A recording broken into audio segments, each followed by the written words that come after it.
Hello जी। आज की class में हम पढ़ने वाले हैं आपके सीए इंटर का chapter 2 which is audit strategy, audit planning and audit programme. 10 page का चैप्टर है, 10 मार्क्स से भी ज़्यादा का आता है और मुझे पता है कि तुमको समझ में बिल्कुल भी नहीं आता है, पर चिंता मत करो। आज की क्लास में हम आपको स्टोरीज़ के थ्रू, लाओ दिखाओ, मैं तुम्हें स्टोरीज़ दिखाता हूँ। ये ढेर सारी स्टोरीज़ के थ्रू, ये डोन की कहानी के थ्रू मैं तुम्हें सारा चैप्टर ऐसे समझा दूंगा तुमने पहले कहीं नहीं समझा होगा और ना ही आज के बाद कहीं समझोगे। इसके बाद तुम चैप्टर को पढ़ाने लायक हो जाओगे। नंबर लाना तो बहुत इजी बात है, ठीक है जी।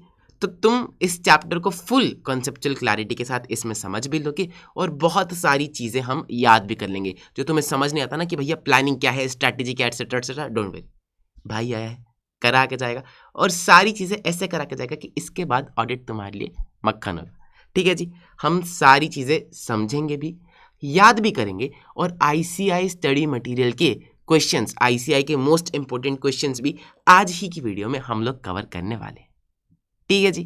तो कुर्सी की पेटी बांध लीजिए, वीडियो को सबसे पहले एक लाइक कर दो और नीचे कमेंट कर दो कि भैया will definitely score examination in audit this time. करें शुरू करने से पहले बस मैं एक इंफॉर्मेशन तुम्हें देता हूं कि ये जो वीडियो है this is a part of our audit Abhyas batch series. Audit का अभ्यास बैच चल रहा है हमारे यूट्यूब पे, उसमें ये सारी वीडियोस आ रही हैं, चैप्टर 1 2 सारी, एक चैप्टर की एक वीडियो, फुल फ्लेजेड वीडियो। उसमें हर एक चीज़ ICAI के स्टडी मटेरियल के हिसाब से 100% कवरेज है। देखो मेरी किताब में हर पेज पे ICAI स्टडी मटेरियल का नंबर है, जाके तुम देख सकते हो, कभी भी कहीं भी मिला सकते हो। मुझे पता है कि तुम में से जितने सारे बच्चे फेल हुए वो अलग अलग टीचर्स के मटेरियल रेफर करते थे और मेरे साथ भी ये समस्या थी कि यार मैं जब भी किसी टीचर का मटेरियल रेफर करना चाहता था ना, मुझे भरोसा नहीं आता था कि उसमें कुछ काट तो नहीं रखा, कुछ कम तो नहीं है। तो अब तुम्हारे सामने पेज नंबर है, तुम्हें भरोसा करना ही नहीं है, तुम्हें जाके मिला लेना है और फिर तुम्हारी तसल्ली हो जाएगी। कोई भी रैंडम 4 पेज मिला लो, ऑडिट सैम्पलिंग है ना, और इसमें कीवर्ड्स भी हाईलाइटेड हैं तुम्हारे लिए। ऐसी मेमोरी टेक्निक्स हैं कि उसके बाद तुम शीशे में अपनी शक्ल देखोगे, तुम्हें रिस्क असेसमेंट प्रोसीजर्स याद आएंगे गारंटी, ठीक है। तो बहुत सारी चीज़ें हैं, तुम्हें याद भी होंगी, तुम्हें मज़ा भी आएगा, तुम्हें समझ भी आएगा और इंपॉर्टेंट क्वेश्चंस भी हम देख लेंगे। इसी बैच में हम रिवीजन भी करेंगे, डिटेल्ड रिवीजन करेंगे, स्टोरीज पिक्चर्स के थ्रू आपको चीज़ें याद कराएंगे। ये सारे नोट्स फ्रीली अवेलेबल हैं हमारे टेलीग्राम चैनल @CA विद चिराग पर। आप नीचे डिस्क्रिप्शन में लिंक पे क्लिक करके जा सकते हैं। हैंड रिटन चार्ट्स मिल जाएंगे, इंपॉर्टेंट क्वेश्चंस कवर्ड हैं, सारे एसेस कवर्ड हैं, RTP MTP previous year questions, everything we are going to do this in this batch, ठीक है जी। You just have to make me a promise कि भैया will definitely score examination in audit this time. Examination की बात जो है, तो मैं तुम्हें एग्जामिनेशन की ज़रा स्ट्रैटेजी बता दूं। एग्जामिनेशन स्ट्रैटेजी के नाम से वीडियो एक डली हुई है, वहाँ जाके देख लेना। मैं तुम्हें बस शॉर्ट में ब्रीफ कर देता हूँ कि देखो मेरे बच्चे, सिर्फ वीडियोस देखने से कुछ नहीं होगा। वीडियोस हर कोई देखता है, क्लासेस हर कोई रहता है, पास सिर्फ 10% बच्चे होते हैं और उस 10% बच्चों में आने के लिए तुमको पहले ये अभ्यास बैच देखना है। तुमने अभ्यास बैच देखा, तुमको पता चल गया, सारे कॉन्सेप्चुअल क्लैरिटी आ गई, तुमको बहुत सारी चीज़ें याद होगी, इंपॉर्टेंट क्वेश्चन दिख गए। अब अगला स्टेप ये है कि तुम्हें अपनी किताबों को तैयार करना है फॉर द वॉर डे। तुम्हें पता है कि भैया एग्जामिनेशन से पहले हमारे पास सिर्फ 1.5 दिन होता है, तो उस 1.5 दिन में कैसे कैसे पढ़ना है, क्या क्या चीज़ें पढ़नी है, उसके लिए तुमको अपनी किताबों को खुद से तैयार करना पड़ेगा, कोई और नहीं कर सकता है। कैसे तैयार करना भैया, तुम्हें ये मैंने बताया एग्जामिनेशन वाली वीडियो में, बट स्टिल मैं तुम्हें बता रहा हूँ कि तुम्हें जोन से टॉपिक्स डिफिकल्ट लगते हैं, तुम अभ्यास बैच देख रहे हो, मेरे साथ साथ स्टिकी नोट्स लेके बैठो, वहाँ पर चिपकाओ कि भैया ये डिफिकल्ट लग रहा था, आपने जो एक्सप्लेनेशन दी वो हमने यहाँ पर लिख ली।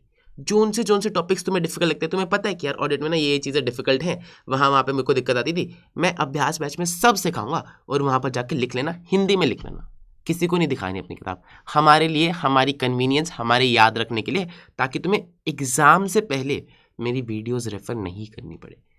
किताब से जितना पढ़ोगे उतना रिटेंशन आएगा। और रही बात किताब की, तो प्लीज़ फिजिकल कॉपी मंगाना। PDF मैंने दे ज़रूर रखी है, फ्री में तुम एक्सेस कर ज़रूर सकते हो, लेकिन PDF से इतना रिटेंशन नहीं रहेगा। फिजिकल कॉपी मंगाओ, वेबसाइट से जाके मंगा सकते हो, CA-classes.com, नीचे डिस्क्रिप्शन में लिंक भी है। 1 हफ्ते में तुम्हारे घर में पहुंच जाती है। जितना किताब से ज़्यादा पढ़ोगे ना, उतना ज़्यादा रिटेंशन रहेगा। Video is very very passive. Teacher को देखते रहोगे, भैया को देखते रहोगे, बोलता रहूँगा मैं, मेरा रिवीजन ज़्यादा हो रहा है, तुम्हारा कम हो रहा है। किताब से पढ़ो, तब जाके एग्ज़ाम में लिख पाओगे। ठीक है जी।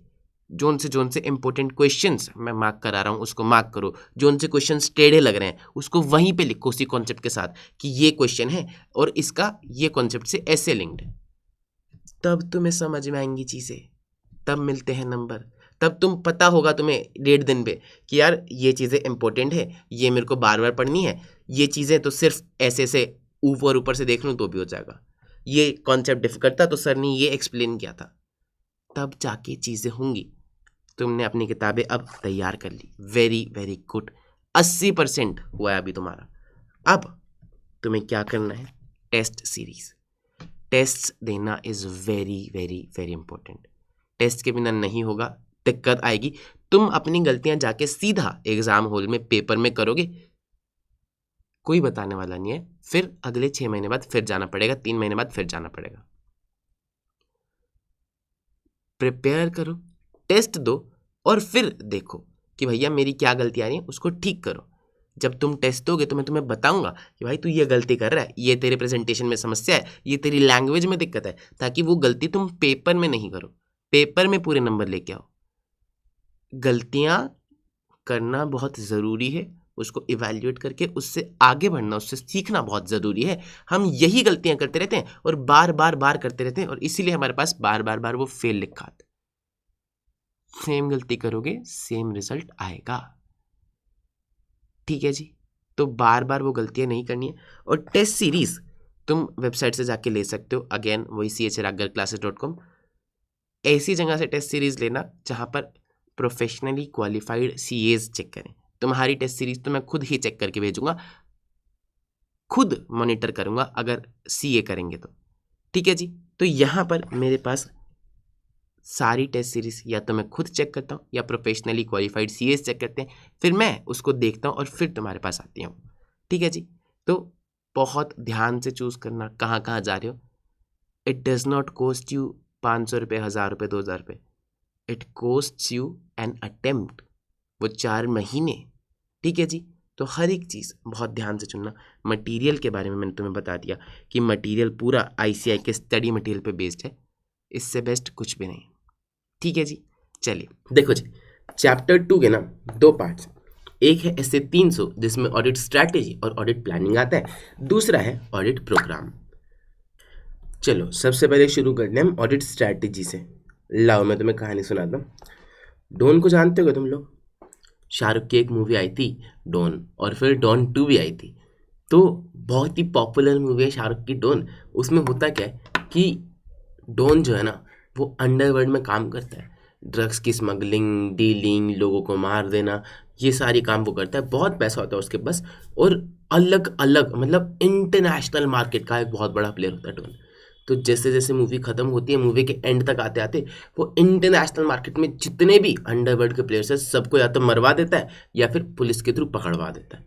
तो अब डॉन बन जाता है अंडरवर्ल्ड का बेताज बादशाह, अकेला सिर्फ वो अंडरवर्ल्ड पे राज करता है। ठीक है जी। अब डॉन ने सोचा कि यार अंडरवर्ल्ड पे तो मैंने राज कर लिया। अब डॉन था तो बहुत इंटेलिजेंट, और इंटेलिजेंट लोगों की एक खास बात होती है कि वो ना बोर बहुत जल्दी हो जाते हैं, किसी भी चीज़ से बोर हो जाते हैं। तो अब उसने कहा कि यार अब तो कुछ फन बचा ही नहीं, लाइफ में किक नहीं मिल रही है, तो मेरे को कॉर्पोरेट में जाना चाहिए। मैंने सुना है कि कॉर्पोरेट में बहुत स्कैम होते हैं, कभी नीरव मोदी वाला स्कैम, कभी विजय माल्या वाला स्कैम, कभी ये स्कैम, कभी सत्यम स्कैम। उसने भाई कॉर्पोरेट में फन है, कॉर्पोरेट में थ्रिल है, तो उसने अंडरवर्ल्ड छोड़ के सीधा ऑडिट फर्म चालू करी। अब डॉन का एक बहुत ही फेमस डायलॉग है कि डॉन का इंतजार तो 11 मुल्कों की पुलिस कर रही है। डॉन ने अंडरवर्ल्ड छोड़ दिया तो क्या पुलिस डॉन का पीछा छोड़ देगी? अरे नहीं, बिल्कुल नहीं, पुलिस तो उसको पकड़ के मानेगी। ठीक है जी। तो अब डॉन कैसे काम करेगा? क्लाइंट के पास तो जाना पड़ेगा। तो डॉन ने अपना ही एक अनोखा स्टाइल निकाला। सबसे पहले तो वो क्लाइंट के पास जाता नहीं था, सिर्फ फोन करता था।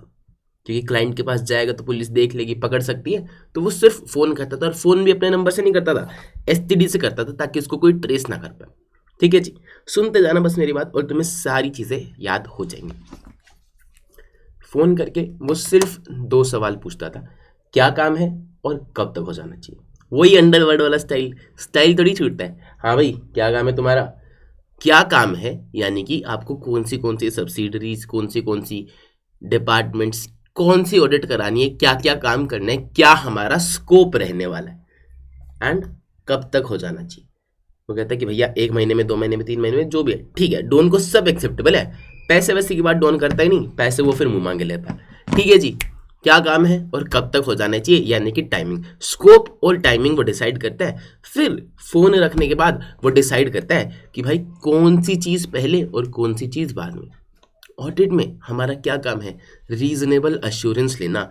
तो डोन पहले रिस्की एरियाज को उठाना चाहेगा, बाद में नॉन रिस्की एरियाज को। ठीक है जी, तो कौन सी चीज़ पहले, या फिर उसके पास अगर अभी लोग नहीं है, लोगों की कमी है, दूसरी असाइनमेंट्स पे लगा रखें, Don here represents the engagement partner.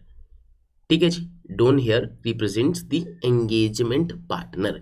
Engagement partner को मैं डोन के रेफर कर रहा हूँ। ठीक है जी, तो डोन क्या काम है, कब तक हो जाना चाहिए, और फिर फोन रखने के बाद डिसाइड करता है कि भाई कौन सा काम पहले और कौन सा काम बाद में। स्ट्रैटेजी सेट कर रहा है। स्ट्रैटेजी में आती हैं 3 चीजें, STD, scope, timing and direction. बात समझ में आई? एस से स्ट्रैटेजी, एस से स्कोप, टाइमिंग, डायरेक्शन, एस से STD। स्कोप बोले तो क्या क्या कवर करना है, कितनी चीजें करनी है, कितनी चीजें छोड़नी है। टाइमिंग बोले तो रिपोर्ट कब तक चाहिए, कंप्लीशन कब तक चाहिए, और डायरेक्शन बोले तो क्या पहले क्या बाद में। ठीक है जी, अब मुझे एक बात बताओ, डोन ने डिसाइड कर लिया कि क्या काम करना है, कब तक हो जाना चाहिए, क्या पहले क्या बाद में, क्या वो खुद जाके ऑडिट करेगा क्या? अरे नहीं भाई, उसके नीचे टीम होगी, 500 लोग हैं उसके नीचे काम करते हैं, उसके नीचे अच्छी खासी टीम है, उसमें से 10 बंदों को भेजेगा, वो काम करेंगे। तो डोन खुद काम नहीं करेगा, अब वो देखेगा रिसोर्सेज के बारे में। रिसोर्सेज के बारे में भी उसे बहुत सारी चीजें सीखनी है। रिसोर्सेज के बारे में वो 3 सवाल पूछता था, क्या, कौन, कब और कितने। ठीक है जी, कौन, कब और कितने, बोलो मेरे साथ, रिसोर्सेज, कौन, कब और कितने। पहले STD, scope, timing, direction decide करेगा, फिर आएगा रिसोर्सेज पे। रिसोर्सेज में कौन, कब और कितने। कौन बोले तो कौन से रिसोर्सेज उसको डिप्लॉय करने, किस ऑडिट एरिया के लिए, यानी कि experience member for high risk area, या फिर एक्सपर्ट उसको इन्वॉल्व करने की जरूरत है क्या, कॉम्प्लेक्स मैटर्स में। ठीक है जी, कौन, कब भेजेगा, इंटरिम स्टेज पे भेजेगा कि कट ऑफ स्टेज पे भेजेगा, यानी कि ऑडिट के बीच में भेजेगा या ऑडिट जब कंप्लीट होने वाली होगी तब भेजेगा। कौन, कब, कितने resources, amount of resources. Inventory count करना उसको, बहुत सारी जगह पे मटेरियल लोकेशन है, 10 जगह एंटिटी के वेयर हाउस है और 10 के 10 मटेरियल है, तो ऑडिटर को 10 लोग तो चाहिएंगे इन्वेंट्री काउंट करने के लिए। तो number of team members depend करता है कि भैया इन्वेंट्री काउंट कितनी लोकेशंस पे करना है। अगर कोई दूसरा ऑडिटर भी इन्वॉल्व है तो क्या हमें उसका काम भी रिव्यू करना है? अगर उसका काम रिव्यू करना पड़ेगा तो ज़्यादा वर्कलोड बढ़ेगा, हमें और लोग चाहिएंगे। ठीक है, और रिस्की एरियाज पे हम कितना बजटेड आवर्स लगाना चाहते हैं। मजदूर होता है, मजदूर की होती है दिन की दिहाड़ी, लेकिन जैसे ही प्रोफेशनलिज्म में आ जाते हैं तो हमारी होती है घंटे की मजदूरी। ठीक है, घंटा मतलब घड़ी वाला घंटा, घंटे की मजदूरी, कि हम मैन आवर्स के बेसिस पे चार्ज करते हैं क्लाइंट को कि हमारे 2000 मैन आवर्स हैं, हमारे 1000 मैन आवर्स हैं, तो कितने मैन आवर्स हमें इन लगाने हैं हाई रिस्क एरियाज पे। ठीक है जी, कौन, कब, कितने, रिसोर्सेज के बारे में शुरू से अगर देखें तो सबसे पहले वो स्ट्रैटेजी सेट करता था, STD, स्कोप, टाइमिंग, डायरेक्शन, फिर वो आता था रिसोर्सेज पे कि भैया अब लोगों को भेजना पड़ेगा, तो रिसोर्सेज कौन, एक्सपीरियंस वाले लोग, हाई रिस्क एरियाज के लिए एक्सपर्ट्स, है ना।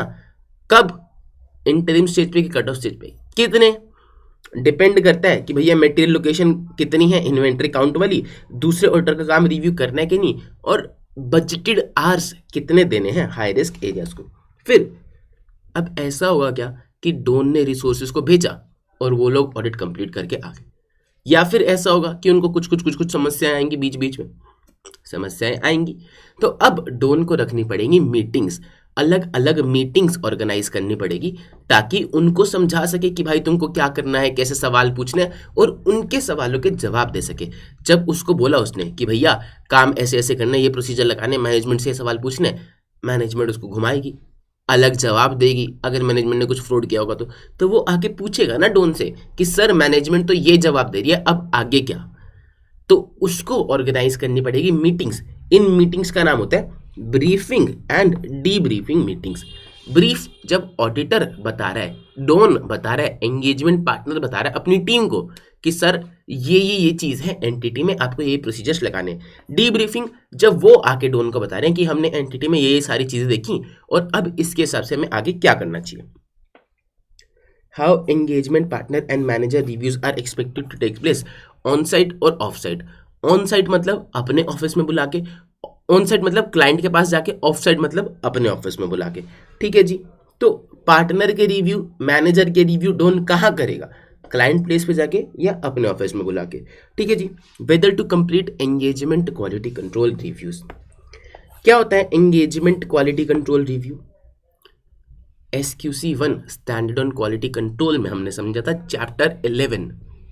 अगर नहीं देखा है तो प्लीज़ जाके देखो, बहुत अच्छे से समझा रखा है, तुम्हें सारी चीज़ें याद भी करा रखी है। Engagement quality control review firm को पॉलिसीज प्रोसीजर्स बनाने पड़ते हैं ताकि उसकी फर्म से, डोन को पॉलिसी प्रोसीजर बनानी पड़ेगी ताकि उसके नीचे जितने भी पार्टनर काम कर रहे हैं उन सब की रिपोर्ट सही जाए, अप्रोप्रिएट जाए, उन सब का काम रिव्यू होके जाए। ऐसे नहीं कि कोई भी पार्टनर कुछ भी डाल रहा है।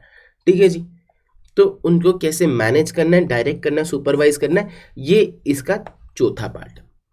क्या था? STD scope timing and direction strategy का पार्ट है।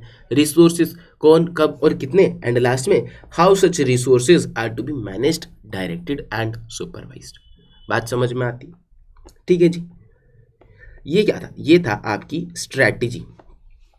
कह रहा है जब ऑडिटर एक स्ट्रैटेजी बनाता है तो उसको किन किन चीज़ों में मदद मिलती है, स्कोप टाइमिंग एंड डायरेक्शन में, और उसके बाद ही स्टार्टिंग होती है ऑडिट प्लान की। स्ट्रैटेजी से ऑडिटर डिटरमाइन कर पाता है रिसोर्सेज के बारे में, कौन कब और कितने। स्ट्रैटेजी समझ में आ गई? आई होप आपको सारा कुछ क्लियर है। अगर मज़ा आ रहा है तो वीडियो को लाइक कर दो और एक अच्छा सा प्यारा सा कमेंट करके मुझे बताओ कि सर ये कहानी बहुत मस्त थी, स्ट्रैटेजी आज पहली बार मुझे क्लियर हो गई। हाँ जी। तो अब हम बढ़ेंगे प्लान की तरफ। स्ट्रैटेजी हो गया, अब हम बढ़ेंगे ऑडिट प्लान की तरफ। ऊपर एक बात लिखी थी कि direction of the audit set करती है strategy and that guides the development of an audit plan. Plan में क्या चीज़ें आती हैं? देखो, मैंने तुम्हें बताया कि डॉन डिसाइड करेगा क्या काम है, पूछेगा क्या काम है, कब तक हो जाना चाहिए, फिर डिसाइड करेगा किसको किसको भेजना है। ठीक है जी। अब हर ऑडिट से पहले ना डॉन 3 लोगों को भेजता था। तुम्हें पता है कि जो भी बड़े बड़े लोग होते हैं, जो भी खतरनाक लोग होते हैं, उनका एक राइट हैंड एक लेफ्ट हैंड होता है। तो डॉन के पास ना 3 खास आदमी थे, एक राइट हैंड, एक लेफ्ट हैंड और एक मिडिल हैंड वो तुम देख लेना। बट डॉन के पास थे 3 खास आदमी। पहला जो सवाल बहुत पूछता था, दूसरा जो देख के समझता था कि चीज़ें कैसे कैसे काम कर रही हैं, और तीसरा जो दिमाग बहुत लगाता था। पहला जो इंक्वायरी करता था, दूसरा जो ऑब्जर्व करता था, इंस्पेक्ट करता था चीज़ों को, एंड तीसरा एनालाइज करता था, analytical procedures. These all are risk assessment procedures. डॉन के 3 का आदमी, एक इतना शातिर जिसके सवालों से कोई बच ना पाया, एक इतना तेज जिसने एक नज़र में बताया कि मैनेजमेंट ने कैसे माल अंदर सरकाया, और एक इतना समझदार जो अकाउंट्स एनालाइज करे ऐसे कि आज तक कोई चोर छुप के जाने ना पाया। 3 खास आदमी। इंक्वायरी करो मेरे साथ, inquiry, inspection, observation, analytical procedure. Inquiry, inspection, observation, analytical procedures. ये क्या है? ये हैं risk assessment procedure. Risk assessment procedures क्या होते हैं सर?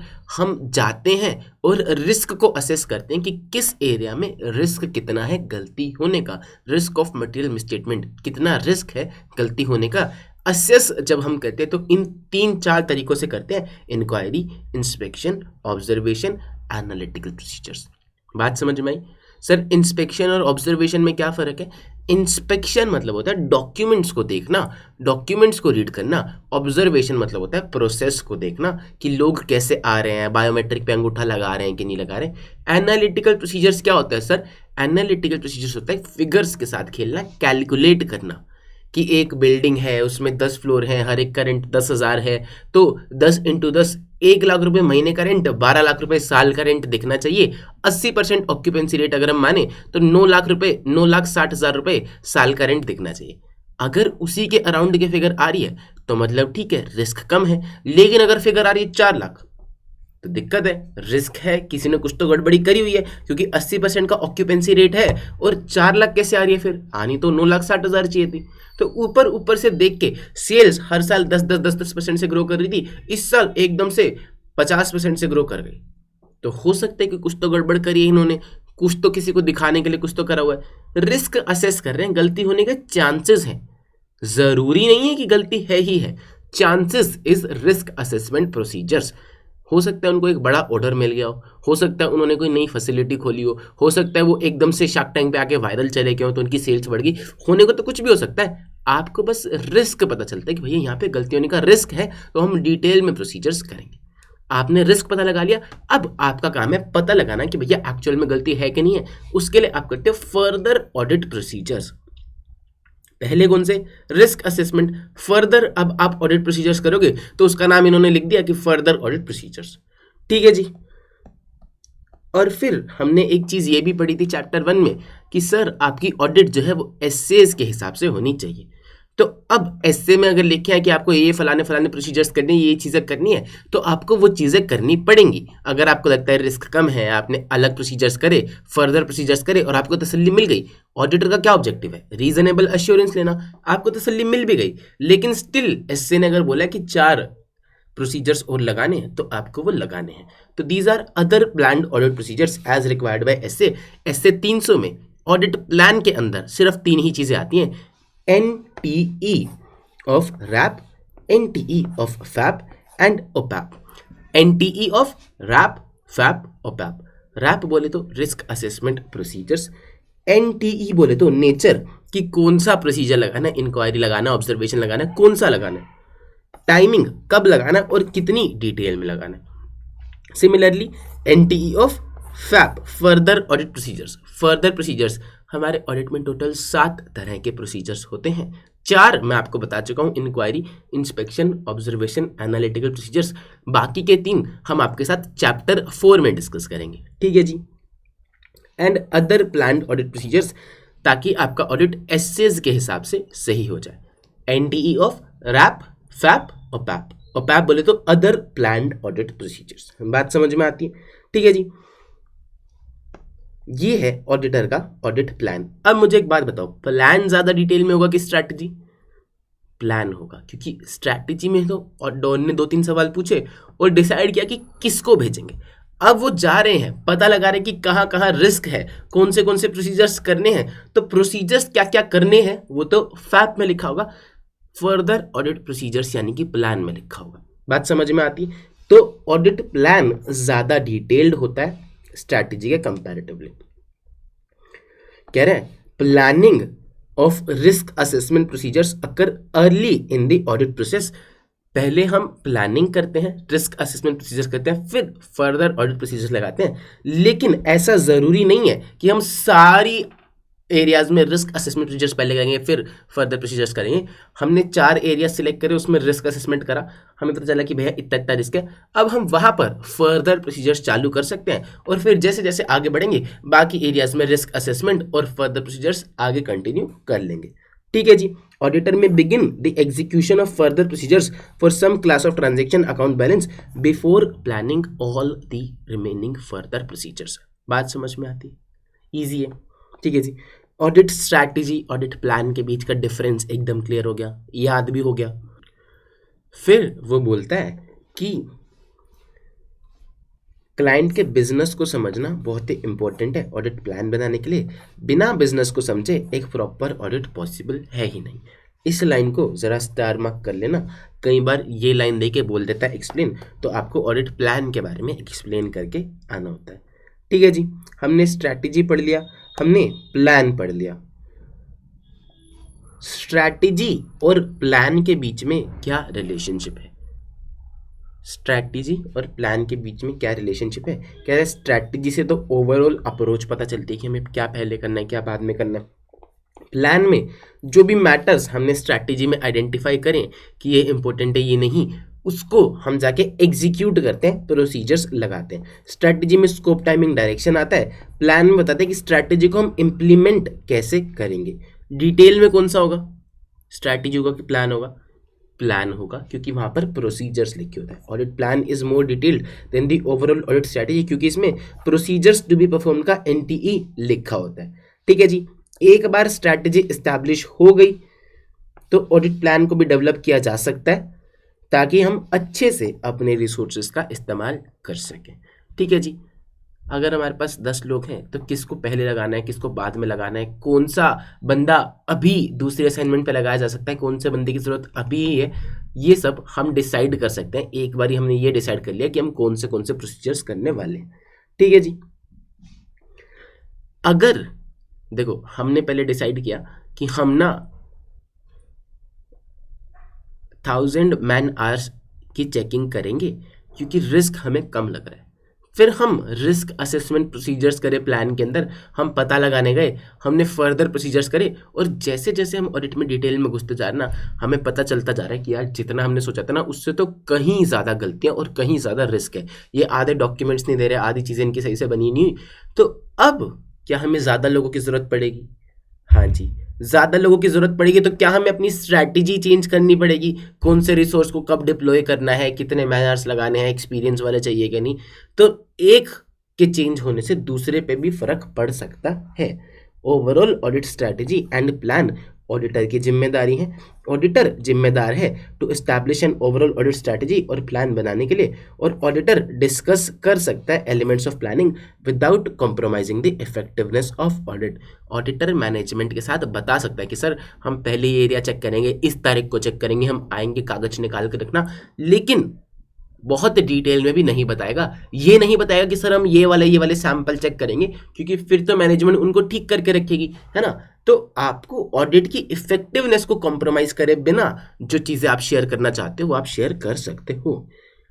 बात समझ में आती है? ठीक है, एक बारी ऊपर आते हैं। प्लानिंग, एलिमेंट्स ऑफ प्लानिंग में ना दो पार्ट हैं, एक है प्रिलिमिनरी एंगेजमेंट एक्टिविटी और एक है प्लानिंग एक्टिविटीज। प्लानिंग एक्टिविटीज में फिर अगेन आ जाता है स्ट्रैटेजी एंड प्लान। कह रहे प्लानिंग क्यों जरूरी है? कह रहे स्टैंडर्ड्स के साथ कंप्लायंस करना तो जरूरी है ही, उसके लिए भी प्लानिंग जरूरी है। ऑल्सो हमारी ऑडिट एक टाइमली मैनर, इफेक्टिव तरीके से हो जाए, उसके लिए भी प्लानिंग जरूरी है।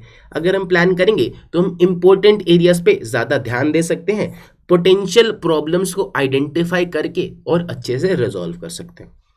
हम अपनी ऑडिट को अच्छे से ऑर्गेनाइज, अच्छे से मैनेज कर सकते हैं, एंगेजमेंट टीम मेंबर्स का सिलेक्शन सही तरीके से कर सकते हैं, और अपनी टीम मेंबर्स का डायरेक्शन एंड सुपरविजन, कि उनको बता सकते हैं कि कब क्या कैसे करना है, उनके काम को देख रेख कर सकते हैं। अगर हम प्लानिंग करके चलेंगे तो ये सारी चीज़ें पॉसिबल हो पाएंगी। ठीक है जी, ऑल्सो कोऑर्डिनेशन भी कर सकते हैं एक्सपर्ट्स के साथ कि भैया ये एक्सपीरियंस मेंबर अब अवेलेबल है, ये एक्सपीरियंस मेंबर इस दिन अवेलेबल है, तो ये फलाने प्रोसीजर्स उस दिन आप कर लेना। कोऑर्डिनेशन भी ईजी हो जाता है। फिर कह रहे हैं प्लानिंग की मदद से रिस्क एक अप्रोप्रिएट लेवल तक रिड्यूस हो जाता है कि भैया ऑडिटर कोई गलत ओपिनियन नहीं देगा। सही है जी। किस तरीके से क्वेश्चन आता है, क्वेश्चन देख लो, क्वेश्चन नंबर 17 कह रहा है, अगर तुमने वीडियो को लाइक नहीं करा है तो लाइक कर देना अभी तक। ठीक है जी, क्वेश्चन नंबर 17 पे हम चलते हैं। क्वेश्चन नंबर 17 क्या बोलते हैं? Adequate planning benefits the audit of financial statement, कि प्लानिंग की वजह से हमें ऑडिट में कैसे बेनिफिट मिलता है। ये सारी चीज़ें मैंने अभी आपको पढ़ाई कि इन तरीकों की वजह से, प्लानिंग की वजह से बेनिफिट मिलता है। फिर वो कह रहा है प्लानिंग एक कंटिन्यूअस प्रोसेस है, कोई डिस्क्रीट फेस नहीं है, कोई अलग फेस नहीं है कि हम पहले प्लानिंग करते हैं फिर हम प्रोसीजर्स करते हैं। ठीक है, यहाँ तक तो आपको कॉमन सेंस के बात से समझ में आती है। लेकिन जब हम प्रोसीजर्स करेंगे तो हमें नई नई चीज़ें पता चलेंगी जो हमने शायद पहले नहीं सोची थी, तो फिर हम उसको कैसे डील करना है, फिर से प्लान करना पड़ेगा। ठीक है, तो planning is a continual and iterative repetitive process, बार बार हम करते ही रहते हैं। It involves the consideration of timing of certain activities. हम प्लान करते हैं कि भैया कौन सा काम कब करना है। जैसे कि इन्वेंटरी काउंट हमें उसी दिन परफॉर्म करना पड़ेगा, उसी दिन अटेंड करना पड़ेगा जिस दिन एंटिटी परफॉर्म कर रही है 31 मार्च के आसपास ईयर एंड पे। ठीक है जी। प्लानिंग में और क्या चीजें आती हैं? Planning includes the need to consider prior to auditor's identification and assessment of risk of material misstatement such as analytical procedures to be applied as risk assessment procedures. Planning में हम देखते हैं कि कौन से एनालिटिकल प्रोसीजर्स हमें perform करने हैं रिस्क को असेस करने के लिए। रिस्क असेसमेंट प्रोसीजर्स कितने तरह के होते हैं? Inquiry, inspection, observation, analytical procedures. तो अब हम देखना चाहते हैं कि कौन से एनालिटिकल प्रोसीजर्स हम परफॉर्म करना चाहते हैं as risk assessment procedures. Planning में हम एक जनरल अंडरस्टैंडिंग लेना चाहते हैं of the legal and regulatory framework. हम डिटरमाइन करना चाहते हैं मटीरियलिटी, कि भैया कौन सी आइटम हमारे लिए इमटेरियल है, कौन सी आइटम हमारे लिए मटेरियल है, किससे यूजर्स के डिसीजन चेंज हो सकते हैं। हम देखना चाहते हैं कि क्या हमें एक्सपर्ट्स को बुलाने की ज़रूरत है। एक्सपर्ट्स कौन होते हैं? रिलायंस का तेल का कारोबार है, पेट्रोल का कारोबार है, तो रिलायंस जब ज़मीन से तेल निकालती है तो क्या आप बता पाओगे कि उस तेल की कितनी वैल्यू है? आपको नहीं पता चलेगा। वो तो ऑयल वाला इंजीनियर बताएगा कि साहब इसमें से कितना कन्वर्ट होके फिनिश गुड बनेगा और कितना मार्केट में बिकने लायक होगा, कितने इसके बाय प्रोडक्ट है, कितनी इससे गैस निकलती है, ये क्या वैल्यू है ज़मीन की या तेल की जो ये दिखा रहे हैं। उसके लिए आपको एक्सपर्ट बुलाना पड़ सकता है। तो ये भी हम पहले प्लान करके चलते हैं। ठीक है जी। और हम अदर रिस्क असेसमेंट प्रोसीजर्स कौन से परफॉर्म करने वाले हैं? इंक्वायरी करने वाले हैं, इंस्पेक्शन करने वाले हैं, ऑब्जर्वेशन करने वाले हैं, कौन से करने वाले हैं और किस किस चीज़ का इंस्पेक्शन, किस किस चीज़ के ऑब्जर्वेशन करने वाले हैं, ये सारी चीज़ें हम प्लानिंग में लेके चलते हैं। बात समझ में आती है? क्वेश्चन नंबर 6 क्या बोलता है? क्वेश्चन नंबर 6 बोलता है एक फर्म है ऑडिटर्स की, 30 साल से काम कर रही है, उसको एक स्टैट्यूटरी ऑर्डर बनाया है एक कंपनी जो डिफेंस इक्विपमेंट की मैन्युफैक्चरिंग करती। अब डिफेंस सेक्टर को गवर्नमेंट ने खोल दिया प्राइवेट प्लेयर्स को, तो बहुत सारी नई कंपनीज आ गई हैं डिफेंस इक्विपमेंट बनाने के लिए। डिफेंस इक्विपमेंट्स का नेचर बहुत ही टेक्निकल, बहुत ही कॉम्प्लेक्स होता है कि ये वाली बंदूक ये मॉडल की है, वो वाली बंदूक वो मॉडल की है, ये इतने वैल्यू की है, वो उतने वैल्यू की है, वो हम नहीं बता सकते। तो ऑडिटर को लगता है कि भैया एक्सपर्ट्स की इन्वॉल्वमेंट ज़रूरी है। क्या एक्सपर्ट्स की इन्वॉल्वमेंट प्लानिंग में आती है? तो ये देखो, एक्सपर्ट्स की इन्वॉल्वमेंट को भी हम प्लान करते हैं कि भैया कौन सा एक्सपर्ट हमें लगाना है, कौन सा एक्सपर्ट हमें नहीं लगाना। फिर कह रहा है कि auditor may decide to discuss elements of planning with entity's management to facilitate conduct and management of audit engagement. Auditor जो है एंटिटी की मैनेजमेंट के साथ एलिमेंट्स डिस्कस कर सकता है कि हम किस दिन आएंगे, क्या क्या चीज़ें चेक करेंगे, क्या क्या डॉक्यूमेंट्स हमें चाहिए रहेंगे, ये बता सकता है ताकि मैनेजमेंट अच्छे से वो सी चीज़ें निकलवा के रखे। मैनेजमेंट के जो बंदे जिनसे आपको बातचीत करनी है उनको अवेलेबल करके रखे ताकि अच्छे से ऑडिट हो पाए। हाउएवर आपको ध्यान रखना है कि आपको इतना डिटेल में भी नहीं बता देना है कि आपकी ऑडिट की इफेक्टिवनेस ही कॉम्प्रोमाइज हो जाए। इस पे एक बहुत ही अच्छा क्वेश्चन है, क्वेश्चन नंबर 7 क्या बोलता है कि सीए कार्तिक है, वो ऑडिट के लिए प्लान कर रहा था कि भैया हम एक कॉस्मेटिक मैन्युफैक्चरिंग कंपनी का ऑडिट करेंगे। Considering nature of operation of the company, उसने सोचा कि भैया मेरे को test of controls over purchases, sales and inventory, ये सारी चीज़ें चेक कर देनी चाहिए। एक दिन वो उनके कॉर्पोरेट ऑफिस में पहुंच गया, मैनुअल मांग रहा है, डॉक्यूमेंटेशन मांग रहा है ताकि सरप्राइज चेकिंग करी जा सके। उसने कभी मैनेजमेंट को बताया ही नहीं कि मैं आने वाला हूं, क्या प्रोसीजर्स करने वाला हूं, क्या उसकी अप्रोच प्रॉपर है।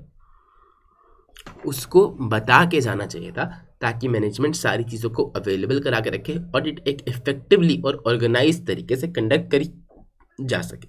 ठीक है जी। तो यहाँ पर उसकी अप्रोच प्रॉपर नहीं है क्योंकि वो विदाउट शेयरिंग दी मैनेजमेंट आ गया कि भैया, विदाउट शेयरिंग द इंटेंशन आ गया, उसने मैनेजमेंट को कुछ बताया ही नहीं कि मैं आने वाला हूँ। Auditor may decide to discuss the elements of planning with entities management to facilitate conduct and management of audit engagement without compromising the effectiveness. Same ये वाली लाइन लिखी हुई, तो आप पहले इस लाइन को लिखोगे एज प्रोविजन। फिर लिखोगे फैक्ट ऑफ द केस, किसी एक कार्तिक था, एक दिन वो चला गया, उसने कुछ बताया नहीं, और फिर लिखोगे कंक्लूजन कि भैया उसको डिस्कस कर लेना चाहिए था, उसकी अप्रोच प्रॉपर नहीं। Provision, fact of the case, conclusion. ठीक है जी, इस तरह से आप लिख के आओगे। फैक्ट ऑफ द केस और कंक्लूजन की लैंग्वेज आप क्वेश्चन में से कॉपी कर सकते हैं। फिर है प्रिलिमिनरी एंगेजमेंट एक्टिविटीज। अब ये सारी कहानियां मैंने तुम्हें चैप्टर 11 में पढ़ाई हैं, समझाई हैं, याद कराई हैं। तो प्लीज़ अगर तुमने चैप्टर 11 नहीं देखा है तो ये तुम वहीं से कवर करना। मैं कहानियाँ दोबारा नहीं सुनाऊंगा, वहाँ पर मैं सुना चुका हूँ ऑलरेडी, यूट्यूब पे वीडियो अवेलेबल है।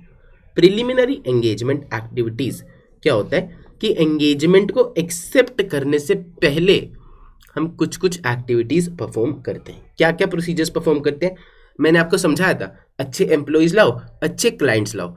तो अच्छे क्लाइंट्स इसने लिखा हुआ है पहले, acceptance and continuance of client relationship के बारे में हम कुछ प्रोसीजर्स परफॉर्म करते हैं। कब कब करते हैं बताया था। नए क्लाइंट की नई एंगेजमेंट, पुराने क्लाइंट की या तो नई एंगेजमेंट या तो पुरानी एंगेजमेंट। इन केसेस में नए क्लाइंट की नई एंगेजमेंट एक्सेप्ट करते टाइम, एग्जिस्टिंग क्लाइंट की या तो नई एंगेजमेंट या तो एग्जिस्टिंग क्लाइंट की एग्जिस्टिंग एंगेजमेंट को कंटिन्यू करते टाइम हम क्या क्या देखेंगे। इंटीग्रिटी क्लाइंट की, कॉम्पिटेंस कंप्लायंस हमारी। इंटीग्रिटी क्लाइंट की, कॉम्पिटेंस कंप्लायंस हमारी। इंटीग्रिटी क्लाइंट की, प्रिंसिपल ओनर्स की, क्लाइंट के मैनेजमेंट की। कॉम्पिटेंस हमारी एंगेजमेंट टीम की, कंप्लायंस हमारी एंगेजमेंट टीम की। और पिछले साल की ऑडिट करते टाइम हमें कुछ ऐसे मैटर्स मिले थे क्या जिससे हमें शक होना चाहिए, हमें सोचना चाहिए कि भैया एक्सेप्ट करनी है कि नहीं, वो सब चीज़ें भी हम कंसिडर करके चलते हैं।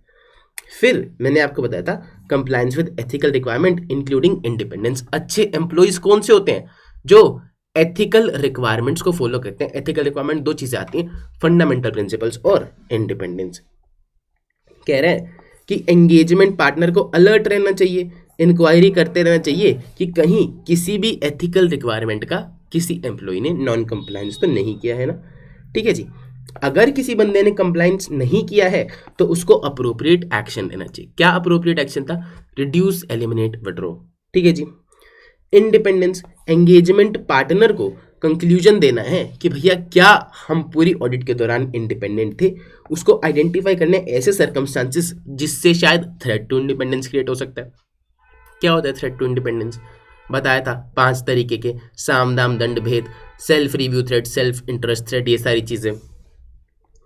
चैप्टर 11 में नहीं देखा तो देख लो, that is gonna be the best video on chapter 11 that you will ever watch in your life, I can guarantee that. ठीक है जी। फिर एंगेजमेंट पार्टनर की जिम्मेदारी कि वो उस ब्रीचेज पे इंफॉर्मेशन को आइडेंटिफाई करे कि भैया क्या हुआ और अप्रोप्रिएट एक्शन ले, एलिमिनेट, रिड्यूस या withdraw from the audit engagement. तीसरा वो कह रहा है कि आपको ना टर्म्स ऑफ एंगेजमेंट की अंडरस्टैंडिंग लेना चाहिए। ये मैंने ऐसे 210 में आपको बताया था कि ऑडिटर जो है सेंड करेगा एंगेजमेंट लेटर। ऐसे 210 की वीडियो भी डली हुई है। ऑडिटर भेजता है एंगेजमेंट लेटर मैनेजमेंट को, लिखित में भेजता है ताकि कोई मिसअंडरस्टैंडिंग्स नहीं हो जाए, कोई कंफ्यूजन नहीं रहे क्लाइंट के और ऑडिटर के बीच में एंगेजमेंट की टर्म्स को लेके। ठीक है जी।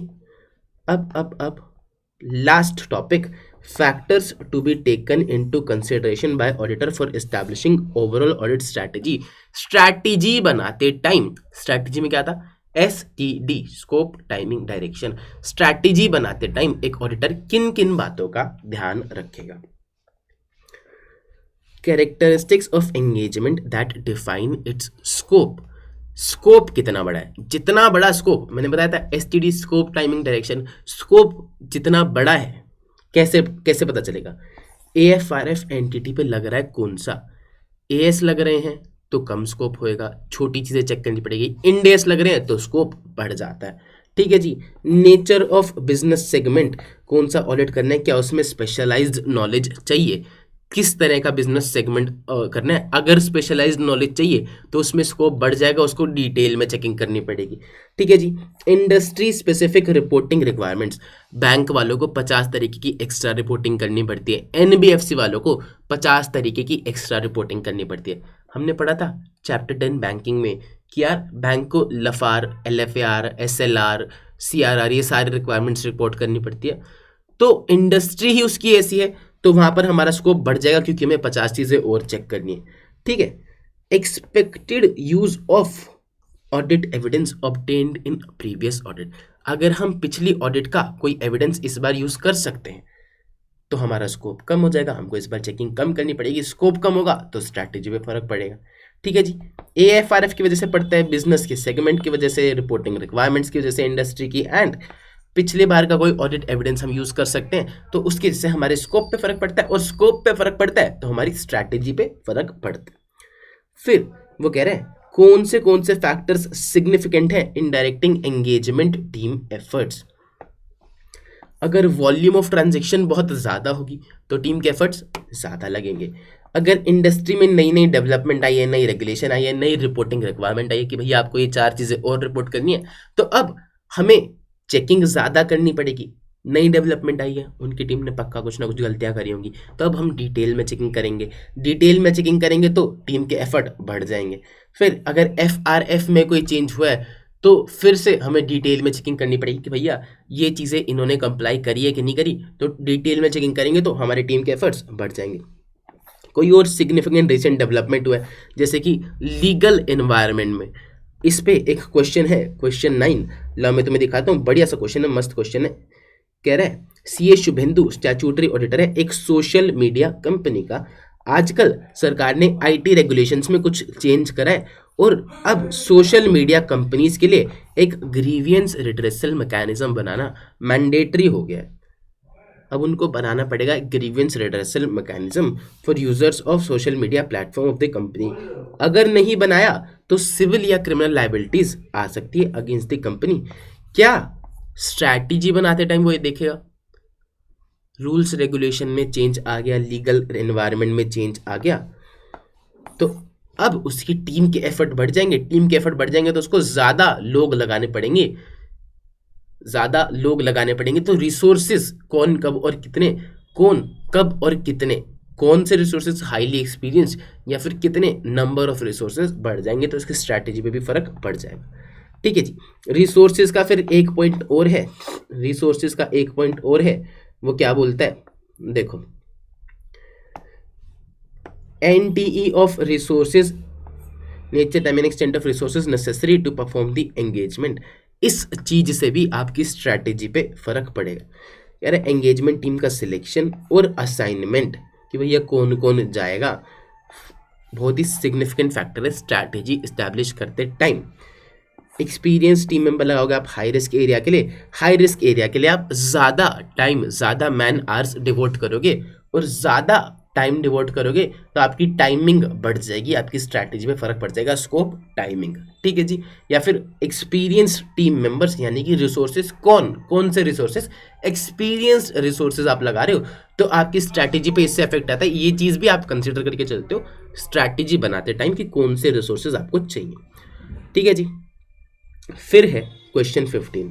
क्वेश्चन 15 क्या बोलता है, कह रहे हैं स्ट्रैटेजी बनाते टाइम ऑडिटर को असरटेन करना है रिपोर्टिंग ऑब्जेक्टिव क्या है एंगेजमेंट के, to plan the timing of audit and nature of communication required. Auditor shall ascertain the reporting objective of engagement to plan the timing of audit and the nature of communication required. Reporting objective of the engagement to plan the timing of audit and the nature of communication required. हमारे क्या objective हैं, हम उसके हिसाब से timing देखेंगे और कौन सी कम्युनिकेशन चाहिए वो देखेंगे। सेम हेडिंग है, उसी को लिख रखा है। Elucidate those cases by which auditor can ascertain the reporting objective of the engagement. The ascertainment of reporting objective of engagement help to plan the auditor timing of different audit procedures and also the nature of communication required। कह रहे हैं कि time table से फर्क पड़ जाएगा। अगर entity ने बोला है कि मेरे को 10 दिन में रिपोर्ट चाहिए तो आपको सारे रिसोर्सेज आज ही भेजने पड़ेंगे। एंटिटी ने बोला है 6 महीने में दे देना, कोई दिक्कत नहीं है। कम्युनिकेशन 6 महीने में भी कर दोगे तो भी कोई दिक्कत नहीं है, तो हम उसके हिसाब से रिसोर्सेज भेजेंगे, उसके हिसाब से सेट करेंगे कि क्या काम पहले करना है क्या काम बाद में करना है। दूसरा organisation of meetings to discuss NTE of audit work with management. Management के कुछ बंदे हैं जो कुछ स्पेसिफिक दिन ही अवेलेबल हैं, तो अब आपको उनके हिसाब से अपनी टाइमिंग सेट करनी पड़ेगी, टाइमिंग ऑफ कम्युनिकेशन सेट करनी पड़ेगी, स्कोप, टाइमिंग एंड डायरेक्शन। और जैसे ही आप उनके हिसाब से टाइमिंग सेट करोगे तो इसने आपकी स्ट्रैटेजी पे अफेक्ट डाल दिया। अफेक्ट डाल दिया का मतलब ये नहीं है कि बुरा अफेक्ट डाल दिया, स्ट्रैटेजी पे अफेक्ट का मतलब कि स्ट्रैटेजी बनाते टाइम आप ये सारे पॉइंट्स अब कंसिडर करके चलोगे। ठीक है जी। फिर discussion with management regarding expected type and timing of report and communication on the status of audit report. Management कह रही है कि हमको परचेज की रिपोर्ट अलग चाहिए, सेल की रिपोर्ट अलग चाहिए, ये रिपोर्ट अलग चाहिए, वो रिपोर्ट अलग चाहिए। तो अब आप उसके हिसाब से अपनी स्ट्रैटेजी बनाओगे कि भैया परचेज का डिपार्टमेंट पहले कर लो पूरा, फिर सेल्स का कर लो, फिर ये कर लो, फिर वो कर लो। या फिर मैनेजमेंट ने कहा कि हमको तो हर 15 दिन में अपडेट चाहिए, हर वीकली अपडेट चाहिए कि आप कहाँ तक पहुँचे। तो अब आप ऐसा नहीं कर सकते हो कि साल भर आर्टिकल को भेजा और आखिरी के 2 महीने मैंने सीएस को भेज के ऑडिट करा ली। अब आपको टाइम टू टाइम हर वीक कुछ ना कुछ प्रोग्रेस दिखानी पड़ेगी, so that affects your strategy. ठीक है जी। Nature and timing of communications among the engagement team members, team meeting and timing of review of work performed. कि आपको टीम मेंबर्स के साथ क्या क्या चीज़ें कम्युनिकेट करनी है, टीम की मीटिंग्स कब कब रखनी है, बताया था स्ट्रैटेजी में। How such resources are to be managed, directed and supervised, उसमें वो डिसाइड करता है कि मेरे को ब्रीफिंग और डी ब्रीफिंग मीटिंग्स कब कब रखनी है। सो मीटिंग्स जब जब वो रखेगा उसके हिसाब से उसकी स्ट्रैटेजी चेंज होगी कि भैया ये मीटिंग मेरे को अब रखनी है, वो मीटिंग मेरे को अब रखनी है। ठीक है जी। फिर है results of preliminary engagement activities and knowledge gained on other audit engagement. कह रहे हैं कि आपने पिछली एंगेजमेंट एक्टिविटी इस आदमी की, इस क्लाइंट की ऑडिट आपने पिछले सालों में करी, तो उसका क्या रिजल्ट रहा, या फिर आपने अदर एंगेजमेंट्स जो परफॉर्म करी, चाहे वो रिलेटेड सर्विस वाली थी, चाहे वो रिव्यू वाली थी, चाहे वो कोई और अश्योरेंस एंगेजमेंट थी, उसका क्या रिजल्ट रहा, वो भी आप देखोगे। अगर पिछली बार आपने ऑडिट करी और सब कुछ सही नहीं रहा, तो इस बार आप पहले ही उसको कंसिडर करके चलोगे कि भैया मेरे को 2 नहीं 4 महीने लगेंगे, कि भैया ये नहीं, मेरे को और ज़्यादा स्कोप एक्सटेंड करना पड़ेगा, ज़्यादा चीज़ें चेक करनी पड़ेगी। ठीक है जी। तो ऑडिटर कंसिडर करता है प्रिलिमिनरी एंगेजमेंट एक्टिविटीज़ का रिजल्ट और सिमिलर एंगेजमेंट से मिली हुई knowledge. Example, result of previous audit जिसमें आपने इफेक्टिवनेस ऑफ इंटरनल कंट्रोल देखा था, डेफिशिएंसीज आइडेंटिफाई करी थी। अब आप देखोगे कि क्या मैनेजमेंट ने उस पर एक्शन लिया। अगर एक्शन लिया है तो आपकी चेकिंग कम हो जाएगी, कंट्रोल्स अच्छे होंगे। अगर एक्शन नहीं लिया, पिछली बार की तरह ही खराब कंट्रोल है, तो अब आपका स्कोप बढ़ जाएगा, स्कोप बढ़ जाएगा तो आपकी स्ट्रैटेजी चेंज हो जाएगी। ठीक है जी। Manner in which auditor emphasise the team members the need to maintain a questioning mind and to exercise professional scepticism. जितना ज़्यादा आप उनको बोलोगे कि तुमको स्केप्टिसिज्म मेंटेन करके रखना है, क्वेश्चंस पूछने हैं, उतना ज़्यादा फिर आपको टाइम देना पड़ेगा, उससे आपकी टाइमिंग और स्कोप पे फ़र्क आ जाएगा, इन टर्न आपकी स्ट्रैटेजी पे फ़र्क आ जाएगा। क्या आपको ये बातें समझ में आती हैं? हाँ या ना? मैंने आपको इसमें 3 क्वेश्चन दिखाए, question number 9, question number 14, question number 15। अगर ये वाला टॉपिक में कुछ भी कन्फ्यूजन है तो मेरी वीडियो को रिवाइंड कर लो और फिर से देख लो, क्योंकि ये टॉपिक बच्चों को थोड़ा सा डिफ़िकल्ट लगता है। मैंने हर एक चीज़ डिटेल में समझा दिया इस टॉपिक में। अगर कोई भी डाउट, दिक्कत, परेशानी है तो कमेंट कर देना या मुझे व्हाट्सएप कर देना। मेरा व्हाट्सएप नंबर है 9817664456। ठीक है जी। Changes to planning decisions during the audit. कह रहे हैं कि ऑडिटर को ना अपडेट करना चाहिए और चेंज करना चाहिए स्ट्रैटेजी को और ऑडिट प्लान को। स्ट्रैटेजी को भी चेंज कर सकता है, प्लान को भी चेंज कर सकता है एज अ रिजल्ट ऑफ अगर उसे कोई अनएक्सपेक्टेड इवेंट्स दिखते हैं, एनकाउंटर करता है, जैसे कि बैंकरप्सी हो गई कंपनी की, या फिर नेचुरल डिजास्टर आ गया, कंपनी की कोई बड़ी बिल्डिंग है वो टूट गई, कंपनी का कोई बड़ा प्लांट था वो उजड़ गया, तो अब उसके हिसाब से ऑडिट करेगा। अगर कंडीशंस में कोई चेंज आ जाता है, कोई मर्जर एक्विजिशन हो गया, या फिर उसको एविडेंस कुछ और मिला, उसने एक फ्रॉड अनकवर कर दिया, तो अब वो उसके हिसाब से आगे जाके ज़्यादा और डिटेल्ड में चेकिंग करेगा। तो पहले आपने कुछ और सोचा था लेकिन भूकंप आ गया, लेकिन आपको फ्रॉड मिल गया, अब सर्कमस्टांसेस बदल चुके हैं, अब आपको नया एविडेंस मिल चुका है, अब आप नए एविडेंस के हिसाब से अपनी स्ट्रैटेजी और प्लान में एडजस्टमेंट्स कर दोगे, उनको चेंज कर दोगे। क्वेश्चन पूछता है यहाँ पर, क्वेश्चन नंबर 19 क्या बोलता है, as a result of unexpected events, changes in condition और the audit evidence obtained from the result of audit procedures, auditor को अपनी स्ट्रैटेजी और प्लान को मॉडिफाई करना पड़ सकता है। सेम बात है, as a result of expected events, changes in condition and audit evidence, auditor को मॉडिफाई करना पड़ सकता है अपना स्ट्रैटेजी, अपना plan.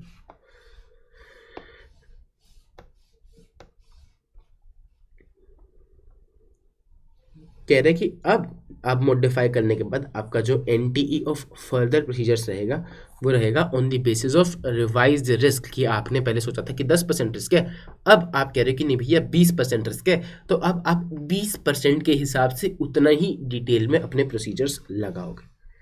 Planning, supervision and review of work of engagement team members, auditor को प्लान करना चाहिए nature, timing and extent of direction and supervision of engagement team members, और रिव्यू करना चाहिए उनका काम। कह रहे कि डायरेक्शन देनी चाहिए एंगेजमेंट पार्टनर को, डोन अपनी टीम को डायरेक्शन देगा, डोन अपनी टीम को सुपरवाइज करेगा कि भाई तुमको ये काम करना है, ये काम करना है, और उनके काम को रिव्यू करेगा। किस किस फैक्टर पे डिपेंड करता है, अगर ज़्यादा बड़ी एंटिटी है, ज़्यादा कॉम्प्लेक्स चीज़ें हैं तो रिव्यू ज़्यादा होगा, एरिया ऑफ ऑडिट बड़ा है तो रिव्यू ज़्यादा होगा, सुपरविजन ज़्यादा होगी, रिस्क अगर कम है तो रिव्यू कम होगा, रिस्क अगर ज़्यादा है तो डोन ज़्यादा रिव्यू करेगा, कैपेबिलिटी कॉम्पिटेंस ज़्यादा है, लोग ज़्यादा काबिल हैं तो इनके काम को रिव्यू करने की ज़रूरत कम है, लोग कॉम्पिटेंस और कैपेबिलिटी कम है तो उनके काम को रिव्यू करने की ज़रूरत ज़्यादा है। क्वेश्चन नंबर 5 क्या बोलता है, क्वेश्चन नंबर 5,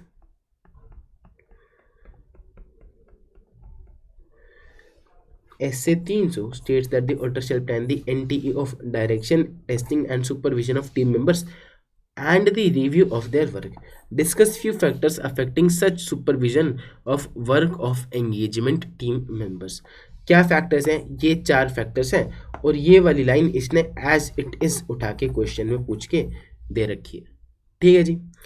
फिर है Essay 300 का लास्ट पार्ट आपका ऑडिट डॉक्यूमेंटेशन। आपको किस किस चीज़ का डॉक्यूमेंटेशन करना चाहिए, हर एक चीज़ का, हर एक चीज़ का आपको डॉक्यूमेंटेशन करना है, स्ट्रैटेजी का, प्लान का, और अगर आपने कोई चेंजेस किए स्ट्रैटेजी में या प्लान में तो उनका भी डॉक्यूमेंट करके रखना है, और क्यों करें वो चेंजेस, उनका रीजंस क्या था वो भी डॉक्यूमेंट करके रखना है।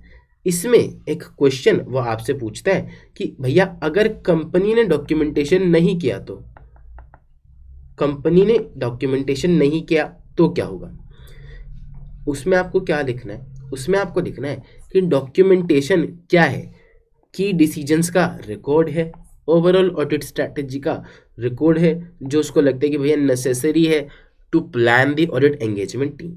फिर डॉक्यूमेंटेशन क्या है, एनटीई आपने कौन से परफॉर्म करे हैं, NTE of rap, NTE of app, इसका रिकॉर्ड है ऑडिट डॉक्यूमेंटेशन। डॉक्यूमेंटेशन क्या है, आपने प्रॉपर प्लानिंग के साथ अपने प्रोसीजर्स लगाए हैं, इस चीज़ का रिकॉर्ड है डॉक्यूमेंटेशन। तो auditor may use standard audit program and audit completion checklist tailored as needed to reflect to the particular engagement. Auditor को स्टैंडर्ड प्रोग्राम्स यूज़ करने चाहिए, कंप्लीशन चेकलिस्ट यूज़ करनी चाहिए ताकि वो अपनी एंगेजमेंट की रिक्वायरमेंट्स को मीट कर सके। स्टैंडर्ड प्रोग्राम यानी कि उसमें पहले से लिखा होता है कि भैया ये स्टेप्स तो आपको परफॉर्म करने ही पड़ेंगे। हर एक कंपनी में सेल्स, हर एक कंपनी में परचेजेस, बेसिक चीज़ें तो होती हैं, कैश के साथ हर एक कंपनी डील करती है, तो एक स्टैंडर्ड चेकलिस्ट है कि भैया आपको ये सारे प्रोसीजर्स तो परफॉर्म करने ही पड़ेंगे। डॉक्यूमेंट करोगे आप a record of significant changes in strategy and plan, and वो चेंजेस करे क्यों गए थे, इससे ये भी पता चलता है कि आप ऑडिट ध्यान से कर रहे हो, आपको जहां स्ट्रैटेजी प्लान चेंज करने की जरूरत लगी आपने चेंज भी किया है। It also reflects the appropriate response. ठीक है जी। तो अगर बंदे ने डॉक्यूमेंटेशन नहीं किया तो क्या क्या होगा कि डिसीजंस, पहले तो आप ये लिखोगे कि डॉक्यूमेंटेशन क्या है, उससे क्या फ़ायदा है, it explains why the changes were made, और इट ऑल्सो एक्सप्लेन्स कि भैया कि आपने ऑडिट अच्छे से करी है। फिर एक लाइन में कंक्लूजन डाल देना कि अगर डॉक्यूमेंटेशन नहीं करी तो ये ऊपर वाली चीज़ें जो बता रखी हैं ये फ़ायदा होने से रह जाएगा। बात समझ में आती है। इसी के साथ मैंने आपको बताया था कि आपके चैप्टर 2 में 2 मेजर पार्ट हैं, एक है एसए 300, एक है ऑडिट प्रोग्राम। तो अब यहाँ पर आपका एसए 300 वाला पार्ट खत्म हो जाता है। ठीक है जी, अब हम शुरू करेंगे ऑडिट प्रोग्राम। प्रोग्राम बहुत ही इजी है, मैं आपको दिखाऊंगा कि ये रियल लाइफ प्रोग्राम कैसा दिखता है, तो आपको सारे कॉन्सेप्ट्स एक ही बारी में क्लियर हो जाएंगे। दूसरी चीज़, हम यहाँ पर इंपॉर्टेंट क्वेश्चंस भी देख लेंगे कि कौन से क्वेश्चंस आईसीआई पूछता है, किस तरह से पूछता है। ठीक है जी, तो मैं आपको समझा भी दूंगा, प्रैक्टिकल एग्जाम्पल भी दिखा दूंगा और क्वेश्चंस भी करा दूंगा। सब आप करोगे भैया? जी, सब मैं करूंगा। तुमको क्या करना है? तुमको सबसे पहले तो इस वीडियो को लाइक कर देना है और वीडियो को पोस्ट करके ज़रा नीचे कमेंट करो कि भैया I will definitely score an examination in audit this time. ठीक है जी, और उसके बाद हम शुरू करते हैं अपना आज का प्रोग्राम, ऑडिट प्रोग्राम। डोन की कहानी मैंने आपको पिछले उसमें सुनाई थी, अभी इतनी ज़्यादा ज़रूरत नहीं है डोन की कहानी सुनने की। अभी तुम पहले प्रोग्राम देखो कि प्रोग्राम होता क्या है, दिखता कैसे। देखो जी, जब भी आप किसी को ऑडिट करने भेजोगे, एंगेजमेंट पार्टनर है अपनी फर्म में, किसी भी बंदे को ऑडिट करने भेजेगा, उसको बता के भेजेगा भाई तेरे को ये करना है, ये करना है, ये करना है। अक्सर ऐसा होता है कि वो भूल जाएगा, है ना, कि आधी चीज़ें भूल जाएगा, आधी चीज़ें याद रखेगा, सब कुछ तो कैसे याद रखेगा। तो इसलिए हमने एक तरीका निकाला कि भाई आप उसको ना लिख के दे दो हर एक स्टेप, कि तेरे को क्या करना है, कैसे करना है, क्यों करना है, हर एक चीज़ लिख के दे दो। अब ऑडिट प्रोग्राम के ऊपर मैं एक कहानी सुनाता हूँ, उस कहानी में बहुत टाइम लग जाता है, 10-15 मिनट की वो कहानी है, क्लास में सुनाता हूँ, रिवीजन वीडियो में उसको कवर नहीं करेंगे, लेकिन स्टिल आपको समझ सब कुछ आएगा। देखो जी, ये है एक ऑडिट प्रोग्राम, रियल लाइफ में एक ऑडिट प्रोग्राम कैसा दिखता है। आपको पता होगा कि हम अजर्शंस चेक करते हैं चीज़ों की, तो अभी हम यहाँ पर बात कर रहे हैं फिक्स एसेट के बारे में। फिक्स एसेट की अजर्शन कैसे चेक करेंगे, फिक्स एसेट की वैल्यूएशन कैसे चेक करेंगे, क्या क्या प्रोसीजर्स हम लगाएंगे। देखो, हमने बोला कि तुम जाओ और सबसे पहले जाके उनसे ना एक कॉपी लो फिक्स एसेट रजिस्टर की। जो भी आर्टिकल, जो भी सीए जा रहा है, उसके हाथ में एक प्रोग्राम दिया जाएगा कि भाई तेरे को ये करना है और ऐसे ऐसे इस चीज़ को चेक करना है। सबसे पहले फिक्स एसेट रजिस्टर की कॉपी ले ले, फिर देख कि रजिस्टर में वो ही आइटम को कैपिटलाइज करा गया जो पॉलिसी के हिसाब से होनी चाहिए थी। देख कि कौन अमेंडमेंट कर सकता है, जो बंदे ने अमेंडमेंट कर रखी है क्या वो ऑथराइज भी है अमेंडमेंट करने के लिए कि नहीं। वेरीफाई करो कि फिक्स एसेट रजिस्टर को जनरल लेजर के साथ रिव्यू किया जाता है कि नहीं किया जाता। एग्जिस्टेंस कैसे चेक करोगे, उनसे पूछो कि भैया लास्ट टाइम कब फिजिकल एसेट फिजिकली वेरीफाई करी गई थी। सपोर्टिंग डॉक्यूमेंटेशन ले लो कि भैया वो कह रहे हैं हमने ना 6 महीने पहले करी थी, तो लाओ कोई बंदा गया होगा, डॉक्यूमेंट दिखा, उस पर लिखा होगा कि भैया इतनी चेयर्स हैं, इतने बेंचेस हैं, इतने पंखे हैं, वो सारे डॉक्यूमेंट्स दिखाओ। वैल्यूएशन, आप उनसे पूछो कि क्या कोई रिवीजन हुई है वैल्यूएशन में। एसेट की वैल्यूएशन कैसे होती है, कॉस्ट माइनस डिप्रिसिएशन, लेकिन हम उसको रीवैल्यू भी कर सकते हैं, तो क्या कोई रिवीजन हुई है वैल्यूएशंस में। डेप्रिसिएशन पॉलिसी के हिसाब से ही कैलकुलेट होने चाहिए, आप पॉलिसी देख लो और देख लो कि भैया डेप्रिसिएशन उसके हिसाब से ही कैलकुलेट किया हुआ है। ये सारी चीज़ें आप चेक करोगे फिक्स एसेट को लेके। बात समझ में आती है? तो ये सब बस लिखा हुआ है एक ऑडिट प्रोग्राम में। ये देखो, जाना है एसेट का रजिस्टर देखना है, देखो ये देखना है कि भैया आइटम को सही से कैपिटलाइज किया हुआ है कि नहीं किया हुआ, कौन बंदा कैपिटलाइज कर रहा है, कौन बंदा एडिशन कर रहा है, क्या वो बंदा ऑथोराइज है कि नहीं। स्टेप बाय स्टेप हमने एक एक चीज़ लिख दी। फिर हमने यहाँ पर लिख दिया कि भैया किसने परफॉर्म किया, किसने अप्रूव किया। आर्टिकल ने परफॉर्म किया, उसके सीनियर ने अप्रूव किया, ठीक है। हमने इसके लिए कोई वर्क पेपर, कोई एविडेंस लिया होगा तो उसका रेफरेंस हम यहाँ पे डाल देते हैं। तो इससे अब देखो क्या क्या फ़ायदे होंगे। हमें एक तो पता चलता रहेगा कि भैया ये काम परफॉर्म हो गया है, ये काम अप्रूव हो गया है, ठीक है, ये हमारे पास इसका एविडेंस है, इतनी प्रोग्रेस बची हुई है। हमें पता लग जाएगा कि भैया हमको ये और ये 3-4 काम करने हैं, हम भूलेंगे नहीं कुछ भी, सब कुछ सिस्टमैटिक। हम ये काम आखिर कर क्यों रहे हैं वो हमें पता चल जाएगा, है ना। मैनेजमेंट अगर आपसे पूछे कि सर आप क्यों जानना चाहते हो कि हमने कब फिजिकली वेरिफिकेशन करी थी, हम उसको बता पाएंगे क्योंकि भाई हमको एग्जिस्टेंस चेक करना है। सर आप क्यों डेप्रिसिएशन की पॉलिसी लेना चाहते हो, हम उसको बता पाएंगे क्योंकि हम वैल्यूएशन सही है कि नहीं वो चेक करना चाहते हैं, ठीक है जी। तो बस ऑडिट प्रोग्राम एक डॉक्यूमेंट है जिसमें स्टेप बाय स्टेप हम सारी चीज़ें लिखते हैं और रिस्पॉन्सिबिलिटी रहती है कि भैया किस बंदे ने कौन सा काम किया है, कहाँ तक हमारा काम हो गया है, ऑडिट में कितना काम बचा हुआ है। बात समझ में आती है? तो बस ये 3-4 मिनट में तुम्हें लगाए कॉन्सेप्ट बिल्ड करने पे, अब तुम्हें सारी चीजें मक्खन समझ में आएंगी। देखो रिवीजन वीडियो में भी मैं तुम्हें डॉक्यूमेंट दिखा रहा हूँ रियल लाइफ में कैसे होते हैं, ठीक है। तो वीडियो को लाइक ज़रूर कर देना अगर तुमने अभी तक लाइक नहीं किया, और चैनल को सब्सक्राइब कर लेना।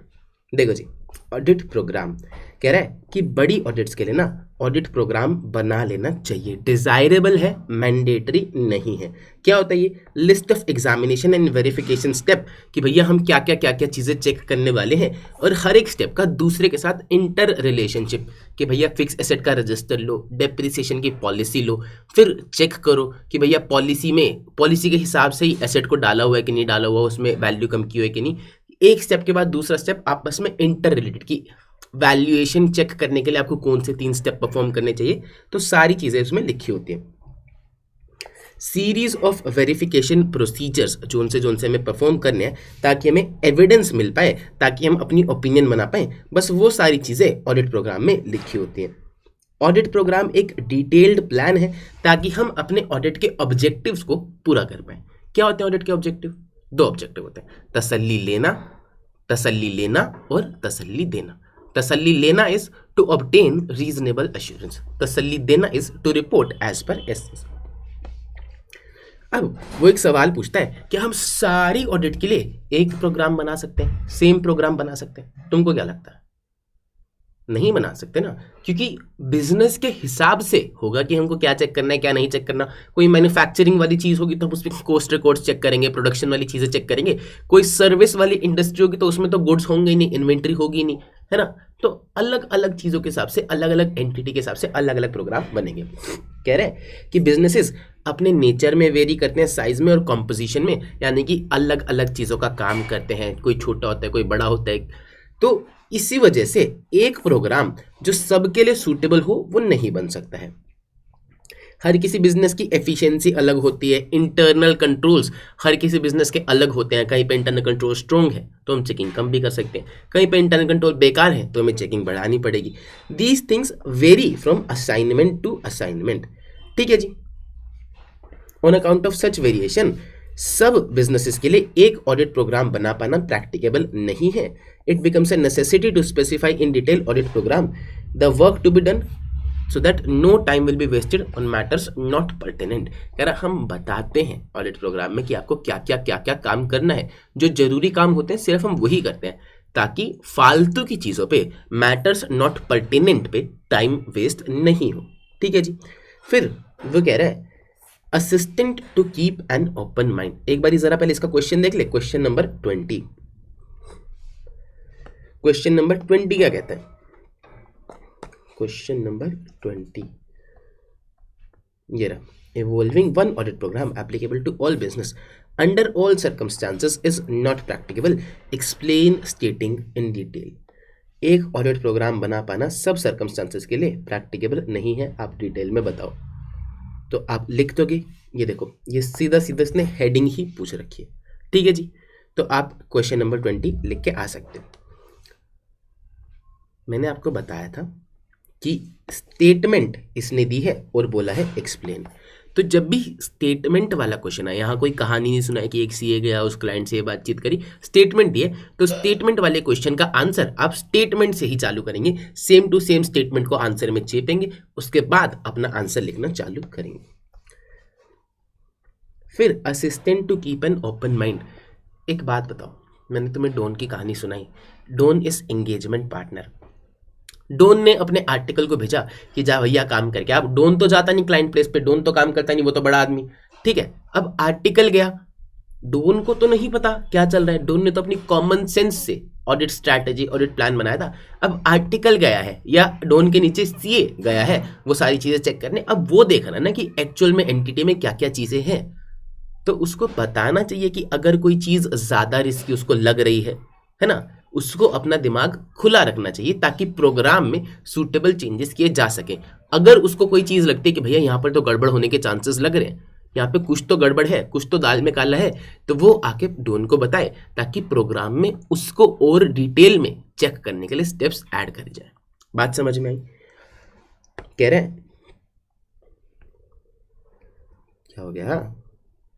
हाँ, कह रहे हैं to start with auditor having regard to nature, size and composition of business, कि बिजनेस का कॉम्पोजिशन कैसा है, बिजनेस कितना बड़ा है, इंटरनल कंट्रोल पे कितना रिलाई कर सकते हैं, स्कोप कितना है।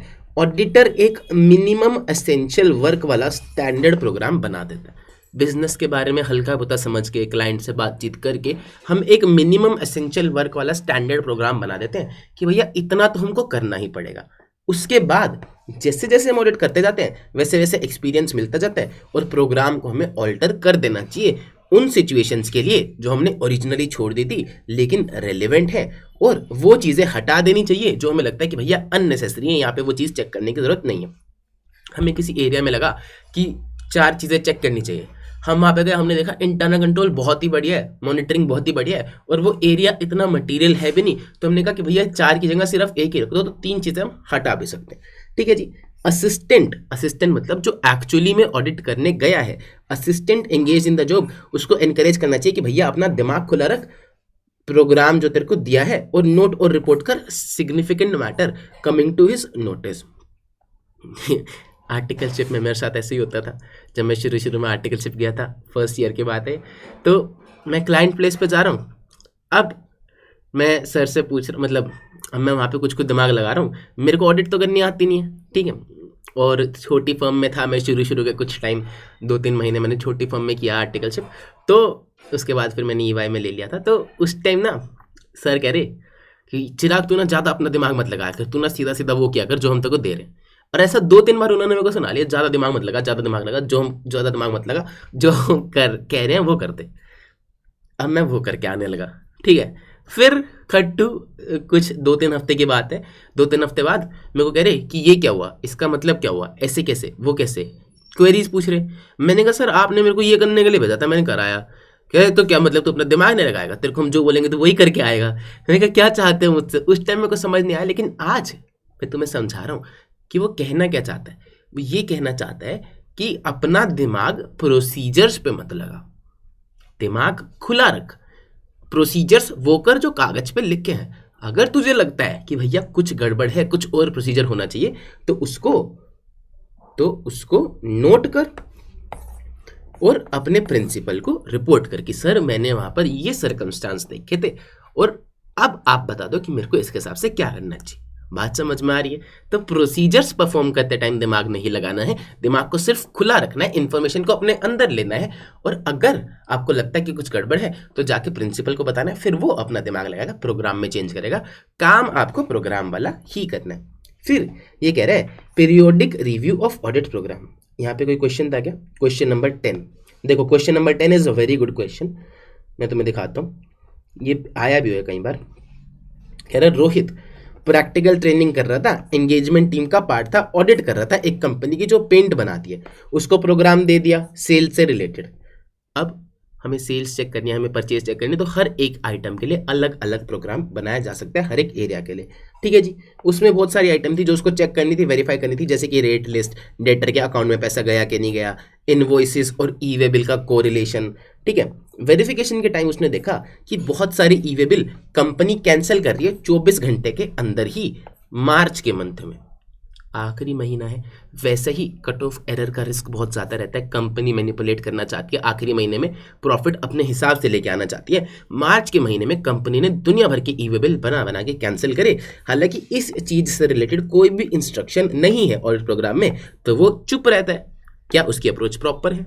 नहीं जी, उसको अपना दिमाग खुला रखना है, उसको एनकरेज करना चाहिए प्रिंसिपल को कि वो अपना दिमाग खुला रखे, नोट और रिपोर्ट करे, प्रोसीजर नहीं करे, नोट और रिपोर्ट करे, ठीक है जी। कहानी है, कहानी वाली क्वेश्चन में पहले लिखोगे प्रोविजन, ये वाला प्रोविजन, फिर लिखोगे फैक्ट ऑफ द केस ऊपर क्वेश्चन में से कॉपी करके, फिर लिखोगे कंक्लूजन में एक लाइन कि भैया उसका एटीट्यूड प्रॉपर नहीं है।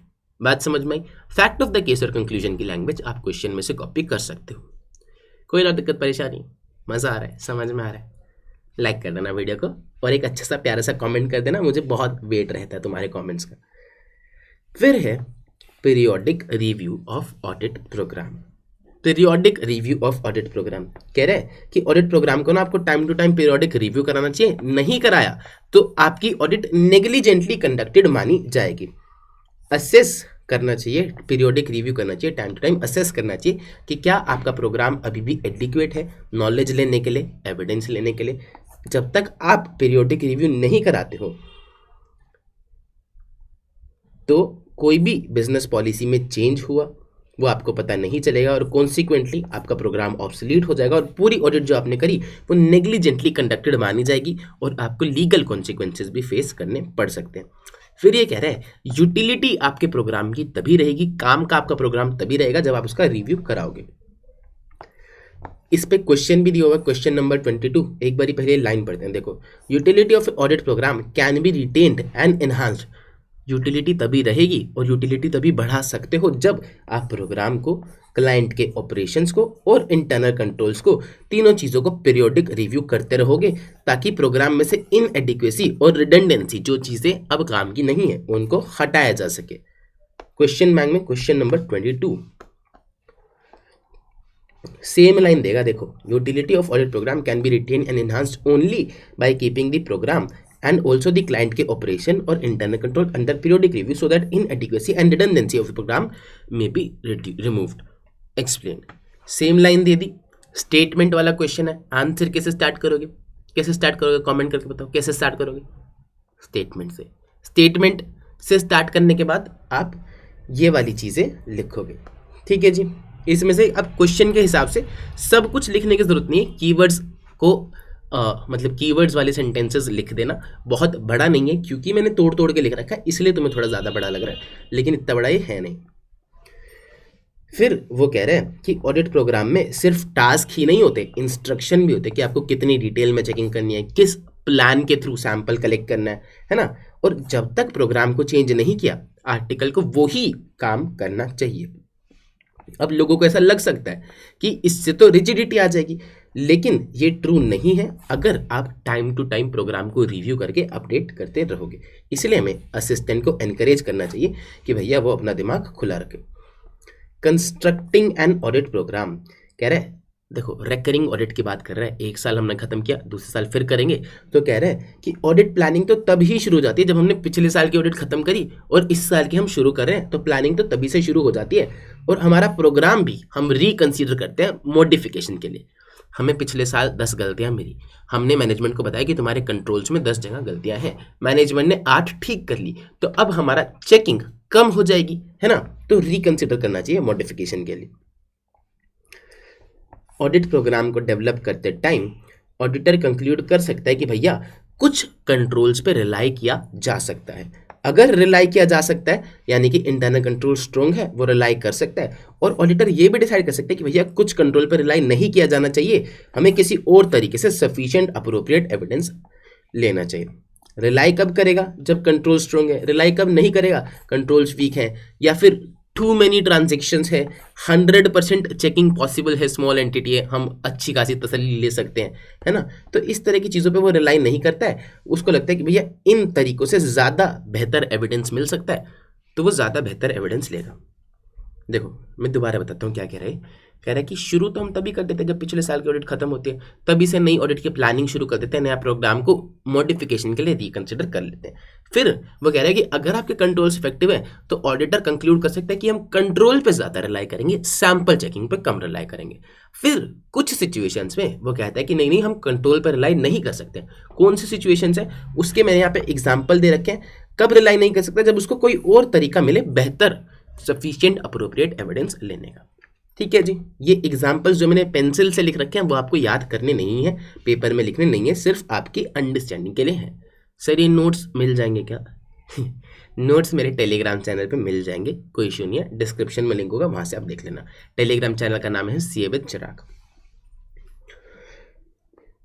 ऑडिटर को कह रहा है प्रोग्राम बनाते वक्त ये सब चीज़ें देखनी है, ऑडिटर को कंसिडर करना है टाइमिंग ऑफ प्रोसीजर, कोऑर्डिनेशन चाहिएगा कि अगर मान लो 2 लोग चाहिए, 3 लोग चाहिए, एक बंदा है जिसको सैप चलाना आता है, टैली बिजी चलाना आता है, वो भी दूसरे क्लाइंट पे, तो वो आएगा तब डेटा निकालेगा।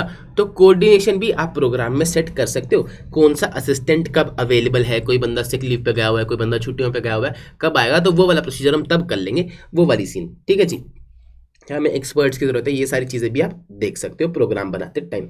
यार ऑडिटर वैसे तो कोई सा भी प्रोसीजर कभी भी लगा सकता है, उसके पास फ्लेक्सिबिलिटी होती है, लेकिन कभी कभी उसके पास टाइमिंग को लेके डिस्क्रिप्शन नहीं होता, चॉइस नहीं होती। जैसे इन्वेंट्री काउंट ऑब्जर्व होता है, क्लाइंट वाले करते हैं तो हमें उसी दिन प्रेजेंट रहना पड़ेगा, या फिर ईयर एंड पे जब हम सिक्योरिटी और कैश बैलेंस को चेक करते हैं तो हमें वो ईयर एंड पे ही करना होता है। Points to be kept in mind for the purpose of program construction.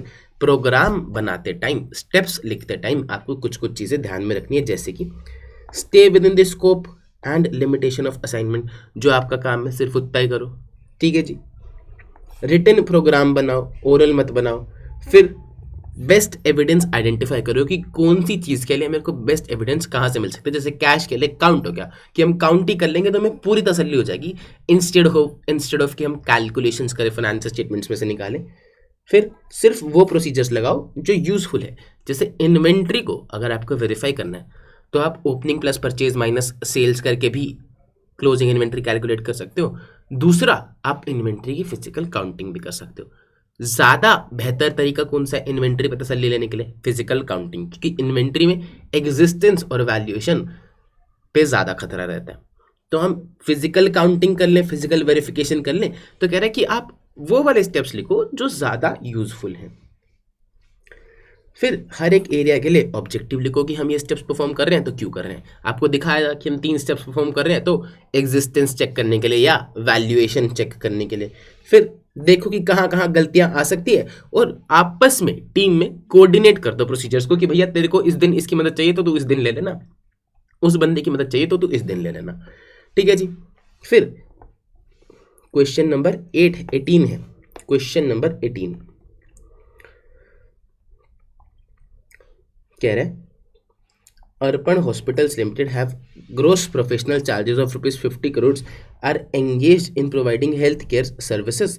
STP and company, a firm of auditor, is appointed as auditors. Advise what special point to be kept in mind for the purpose of construction of program. While constructing the program, CX should keep in mind various points. क्या? तो सीधा सीधा इसने पूछ रखा है, direct question है कि क्या पॉइंट्स आप ध्यान में रखोगे वाइल कंस्ट्रक्टिंग एंड प्रोग्राम। तो इसमें से ये पॉइंट्स आप लिख के आ सकते हैं। फिर है audit program designed to provide audit evidence. हम जो प्रोसीजर्स करेंगे, हमारा अल्टीमेट ऑब्जेक्टिव क्या है? एविडेंस लेना, सबूत लेना, ताकि हम उसके बेस पे एक ओपिनियन को फॉर्म कर पाएं, ठीक है जी। एविडेंस की डेफिनेशन दे रहा है कि एविडेंस का मतलब है information used by the auditor in arriving at conclusion. Evidence ही तो बेसिस है ओपिनियन का, उसके बेस पे ही तो हम ओपिनियन देते हैं। कह रहा है ऑडिट प्रोग्राम इसीलिए ही डिज़ाइन करा जाता है ताकि हम प्रोसीजर्स बताएं, टेक्निक्स बताएं, जिससे कि हमें एविडेंस मिल जाए। कौन सा एविडेंस बेस्ट है ये ऑडिटर बताएगा अपनी नॉलेज और एक्सपीरियंस के बेस पे, और यही उसका टास्क होता है ऑडिट प्रोग्राम डिज़ाइन करते टाइम कि मेरे को किस तरीके से एविडेंस लेना चाहिए। क्या मेरे को एक्सटर्नल कंफर्मेशन लेनी चाहिए? क्या मेरे को मैनेजमेंट से रिटर्न रिप्रेजेंटेशन लेनी चाहिए? क्या मेरे को एनालिटिकल करनी चाहिए? मेरे को क्या करना चाहिए? किस तरह से एविडेंस लेना चाहिए? ये ऑडिटर डिटरमाइन करता है अपनी नॉलेज और एक्सपीरियंस के बेस पे प्रोग्राम बनाते टाइम। यही उसका मेन काम होता है। अब किस किस तरीके के एविडेंस होते हैं? डॉक्यूमेंट्री एविडेंस होता है, फिजिकल एग्जामिनेशन होता है, अरिथमेटिकल कैलकुलेशन होती है, इंटरनल कंट्रोल्स की स्टेट की इंटरनल कंट्रोल बहुत बढ़िया है तो ठीक है, वो भी हमारे लिए कंफर्ट का काम करता है। Minutes, subsidiary and memorandum records, ये सारी तरह के एविडेंसेस होते हैं। वो कह रहा है कि ऑडिटर को हर एक तरह के एविडेंस को एक अप्रोप्रिएट वेट देना चाहिए कि भैया मेरे लिए ना फिजिकल एग्जामिनेशन सबसे ज़्यादा ज़रूरी है। अगर वो नहीं हो सकती है तो फिर मैं calculation opening plus purchase minus sales कर लूँ। उसको प्रायोरिटी ऑफ वेरिफिकेशन प्रिस्क्राइब करनी चाहिए कि पहले तो फिजिकल वेरिफिकेशन पे ही जा, अगर वो नहीं है तो उसके बाद इस चीज़ पे जा, ठीक है जी।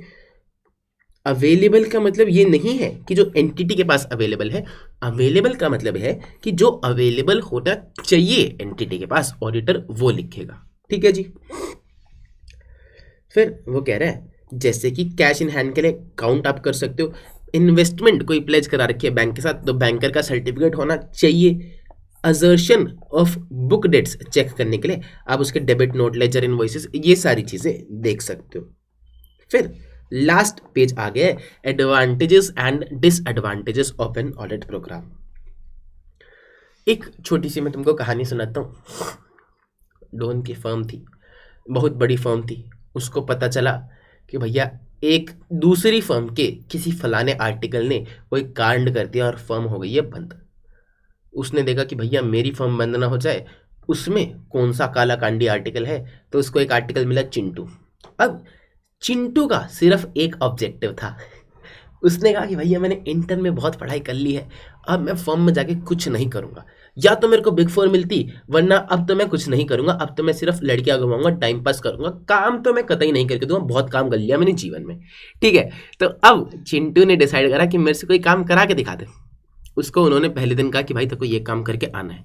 वो गया क्लाइंट प्लेस पे, शाम को आया, कह रहे सर वो तो मैं भूल गया कि क्या काम करना था, एक बार दोबारा बता देंगे। उनने दोबारा बताया। अगले दिन फिर गया, कहता सर मैं भूल गया कि क्या काम करना है। अगले दिन उन्होंने लिख के दिया कि ये काम करना है। अगले दिन गया, फिर शाम को आया, कह रहे हाँ भाई आज किया। कह रहे सर वो ना, कह रहे आज तो नहीं भूल सकता। कह रहे नहीं वो मैं भूला नहीं, मेरे को याद तो था, पर मेरे को ये नहीं समझ में आया कि ये काम करना ही क्यों है, हमें क्यों चेक कर रहे हैं हम ये। कह रहे यार, फिर उसको अगले दिन भेजा बता कि क्यों चेक करना है। अगले दिन फिर आया शाम को, कह रहे हाँ आज तो करके आओगा। कह रहे सर वो ना मेरे को आज ये तो समझ में आ गया था कि क्यों करना है, लेकिन वरना मेरे को डेटा नहीं निकालना था टैली से, तो अगर आप वो उसको भेज देते, उस आर्टिकल को भेज देते जो आपकी सेकेंड ईयर वाली है, मृताली को भेज देते तो बहुत अच्छा रहता। उन्होंने अगले दिन मृताली को भेजा, उसने उसको टैली से डेटा निकाल के दिया। अब उसको तंग कर रहा है, कह रहा है यार तू आ ही गई है तो थोड़े से चेकिंग करते यार, मेरी थोड़ी मदद कर दे यार, वो तो बहुत खड़ूस है ऑफिस वाले लोग, ये वो। मृताली ने उसकी मदद कर दी बेचारी ने। ठीक है, फिर थोड़े दिनों तक ऐसे ही चलता रहा मामला। अब मृताली अपना काम कर रही है, ये अपना काम कर रहा है। ऑडिट खत्म हुई, उस ऑडिट चल ही रही थी, थोड़े टाइम बाद उससे पूछा भाई ये तूने क्या करा है, ये गलती करी है तूने, ये तो बहुत बड़ी गलती है, ये तो बेसिक गलती है, ये तूने नहीं करनी चाहिए थी। कह रहा नहीं मैं किसी काम में गलती कर दूं। चिंटू कह रहा मैं किसी काम में गलती कर दूं, ऐसा तो हो ही नहीं सकता, ये पक्का उस दिन मृताली आई थी, मृताली ने गलती करी होगी। अब वो तो बेचारी मदद करके गई थी, अपनी गलती का इल्जाम इसने उस पर डाल दिया। ठीक है, तो ऐसी ऐसी चीजें नहीं हो। फिर एक दिन प्रिंसिपल साहब पूछ रहे, डोन से पूछ रहा हाँ भाई तेरी ऑडिट कितनी होगी। कह रहा अरे सर चल रही है, चिंता मत करो हो जाएगी। अब डोन क्लाइंट को क्या जवाब दे, चल रही है चिंता मत करो हो जाएगी। तो इन सब से निपटारा आपको दिला सकता है ऑडिट प्रोग्राम। अब देखो पहली समस्या क्या थी, कह रहा सर मैं भूल गया कि क्या करना था। तो अब असिस्टेंट को एक क्लियर सेट ऑफ इंस्ट्रक्शन मिल जाएगा कि भाई देखो क्या करना है। अगले दिन क्या बहाना हमारा, सर क्यों करना था मैं वो भूल गया। ये तो समझ में आ गया कि क्या करना था, लेकिन करना ही क्यों था। तो उसको अब एक टोटल पर्सपेक्टिव मिल जाएगा कि हम एग्जिस्टेंस चेक करना चाहते हैं, हम वैल्यूएशन चेक करना चाहते हैं, हम आखिर चेक क्या करना चाहते हैं। फिर अगले दिन सर वो ना मेरे को डेटा नहीं निकालना था। तो अब हम पहले ही दिन डिसाइड करके रखेंगे कि भैया जिस दिन डेटा निकालना है उस दिन मृताली साथ में जाएगी। फिर वो कह रहे हैं कि लिख के दिए बिना अगर आप उसको समझाओगे तो वो मेंटल प्लान के बेस पे काम करेगा, और फिर हमेशा एक चांस रहेगा चीज़ ओवरलुक हो जाएंगी, कुछ बुक्स और अकाउंट्स छूट जाएंगे। फिर क्या था कि उसकी गलती पकड़ी तो वो कह रहे नहीं मैं तो गलती कर ही नहीं सकता, पक्का मृताली ने करी होगी। तो अब असिस्टेंट जब भी काम करेगा तो वो अपना सिग्नेचर डालेगा और उसकी जिम्मेदारी वहीं फिक्स हो जाएगी, ताकि काम जो है ट्रेस बैक किया जा सके असिस्टेंट को। फिर जब प्रिंसिपल पूछ रहा कितना हो गया, कह रहा सर हो गया बस चल रहा है चिंता मत करो हो जाएगा। तो अब जब वो अपने साइन करेगा कि ये फलाने फलाने काम हो गए हैं, तो प्रिंसिपल को पता चलेगा कि भैया 30% ऑडिट हुई है, 70% तो अभी भी बची हुई है, नालायक ने कुछ नहीं करा है। फिर it serves as a guide कि हमको क्या करना है अगले साल, वो भी हमें समझ में आता है।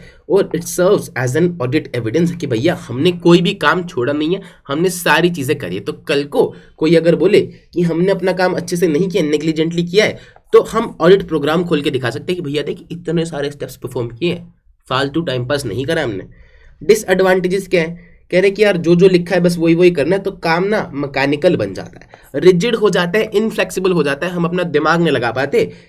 इनएफिशिएंट असिस्टेंट्स शेल्टर ले सकते हैं प्रोग्राम के बिहाइंड। जैसे अभी 10 मिनट पहले हमने एक एग्जाम्पल देखा था कि भैया चिंटू को दिखा ई वे बिल बहुत सारे जनरेट हो रहे हैं और कैंसिल हो रहे हैं, तो चिंटू ने कुछ नहीं बताया। तो इनएफिशिएंट असिस्टेंट शेल्टर ले सकता है कि सर उसमें लिखा ही नहीं था तो मैंने किया ही नहीं, आपने ही तो कहा था कि दिमाग मत लगा। तो ऐसा हो सकता है। एंड लास्ट में जो भी एफिशिएंट और एंटरप्राइजिंग असिस्टेंट है, जो बहुत दिमाग लगाते हैं कि भैया ये कर सकते हैं वो कर सकते हैं, उनका इनिशिएटिव किल हो जाएगा, क्योंकि इनका सीनियर बोलेगा कि भाई जो लिखा है वो कर ले। ये इसकी डिसएडवांटेजेस हैं। वो कह रहे हैं लेकिन इन सभी डिसएडवांटेजेस को एलिमिनेट किया जा सकता है by imaginative supervision. Imaginative supervision क्या होता है? ये तुम उसको बोलो कि भाई तू अपनी क्रिएटिविटी लगा, इनोवेशन लगा, ओपन माइंडेडनेस रख, हर एक चीज तू कर, बस काम में मत करियो, आके मेरे को बताइए, फिर मैं उसके हिसाब से तेरे प्रोग्राम में चेंज कर दूंगा। ठीक है, इसको बोलते हैं imaginative supervision, style of management और oversight that is creative, innovative and open minded. तो ऑडिटर यानी कि जो प्रिंसिपल है उसका एक रिसेप्टिव एटीट्यूड होना चाहिए कि वो असिस्टेंट की सारी बात को सुने, और असिस्टेंट को एनकरेज किया जाना चाहिए कि भैया वो मैटर्स को ऑब्जेक्टिवली देखे और अपने प्रिंसिपल को आके बताए। ईवाई में जब मैं गया था ना, तो मेरी पहली टीम जो थी वो बहुत ही ख़राब थी। उसमें मेरा जो सीनियर है वो मेरी कोई बात को सुन के राजी नहीं था, कोई बात बता के राजी नहीं था। लेकिन जो मेरी दूसरी टीम थी वो बहुत अच्छी थी। तो उसमें जो मेरा सीनियर था वो मेरी सारी बातें सुनता था, मेरे को एनकरेज करता था कि हाँ हाँ और बता, और क्या कर सकते हैं, ये कर सकते हैं, वो कर सकते हैं, रीजनिंग देता था कि ये कर सकते हैं तो क्यों कर सकते हैं, और ये नहीं कर सकते तो क्यों नहीं कर सकते। तो आपको भी इस तरह का एटीट्यूड रखना है, तो जितनी भी डिसएडवांटेजेस ऊपर बताई गई हैं वो रिमूव करी जा सकती हैं। लाओ, दो क्वेश्चन है, एक तो है क्वेश्चन नंबर 16, क्या बोलता है? Discuss explaining the disadvantages of an audit programme.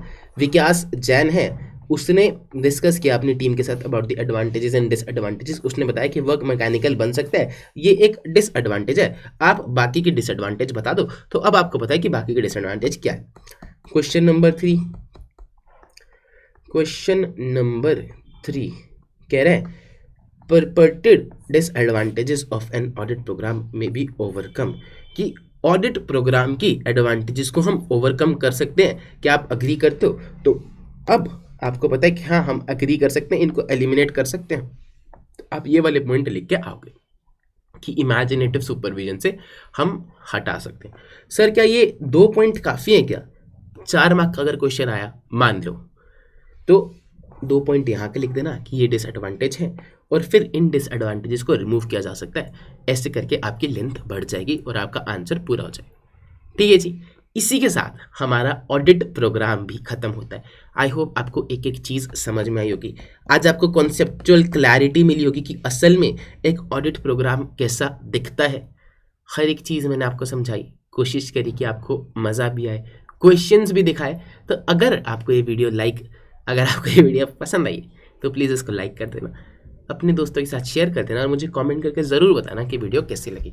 अगला कौन सा टॉपिक तुम्हें चाहिए, कोई तुम्हारे जीवन में डाउट दिक्कत परेशानी है तो प्लीज़ कमेंट करके बताना, and I am always here to help you. मैं ऐसे ही तुम लोगों का भैया नहीं बोलता अपने आप को, ऐसे ही नहीं बोलता कि तुम मुझे भैया बुला सकते हो, तुम मुझे मान सकते हो भाई, है ना।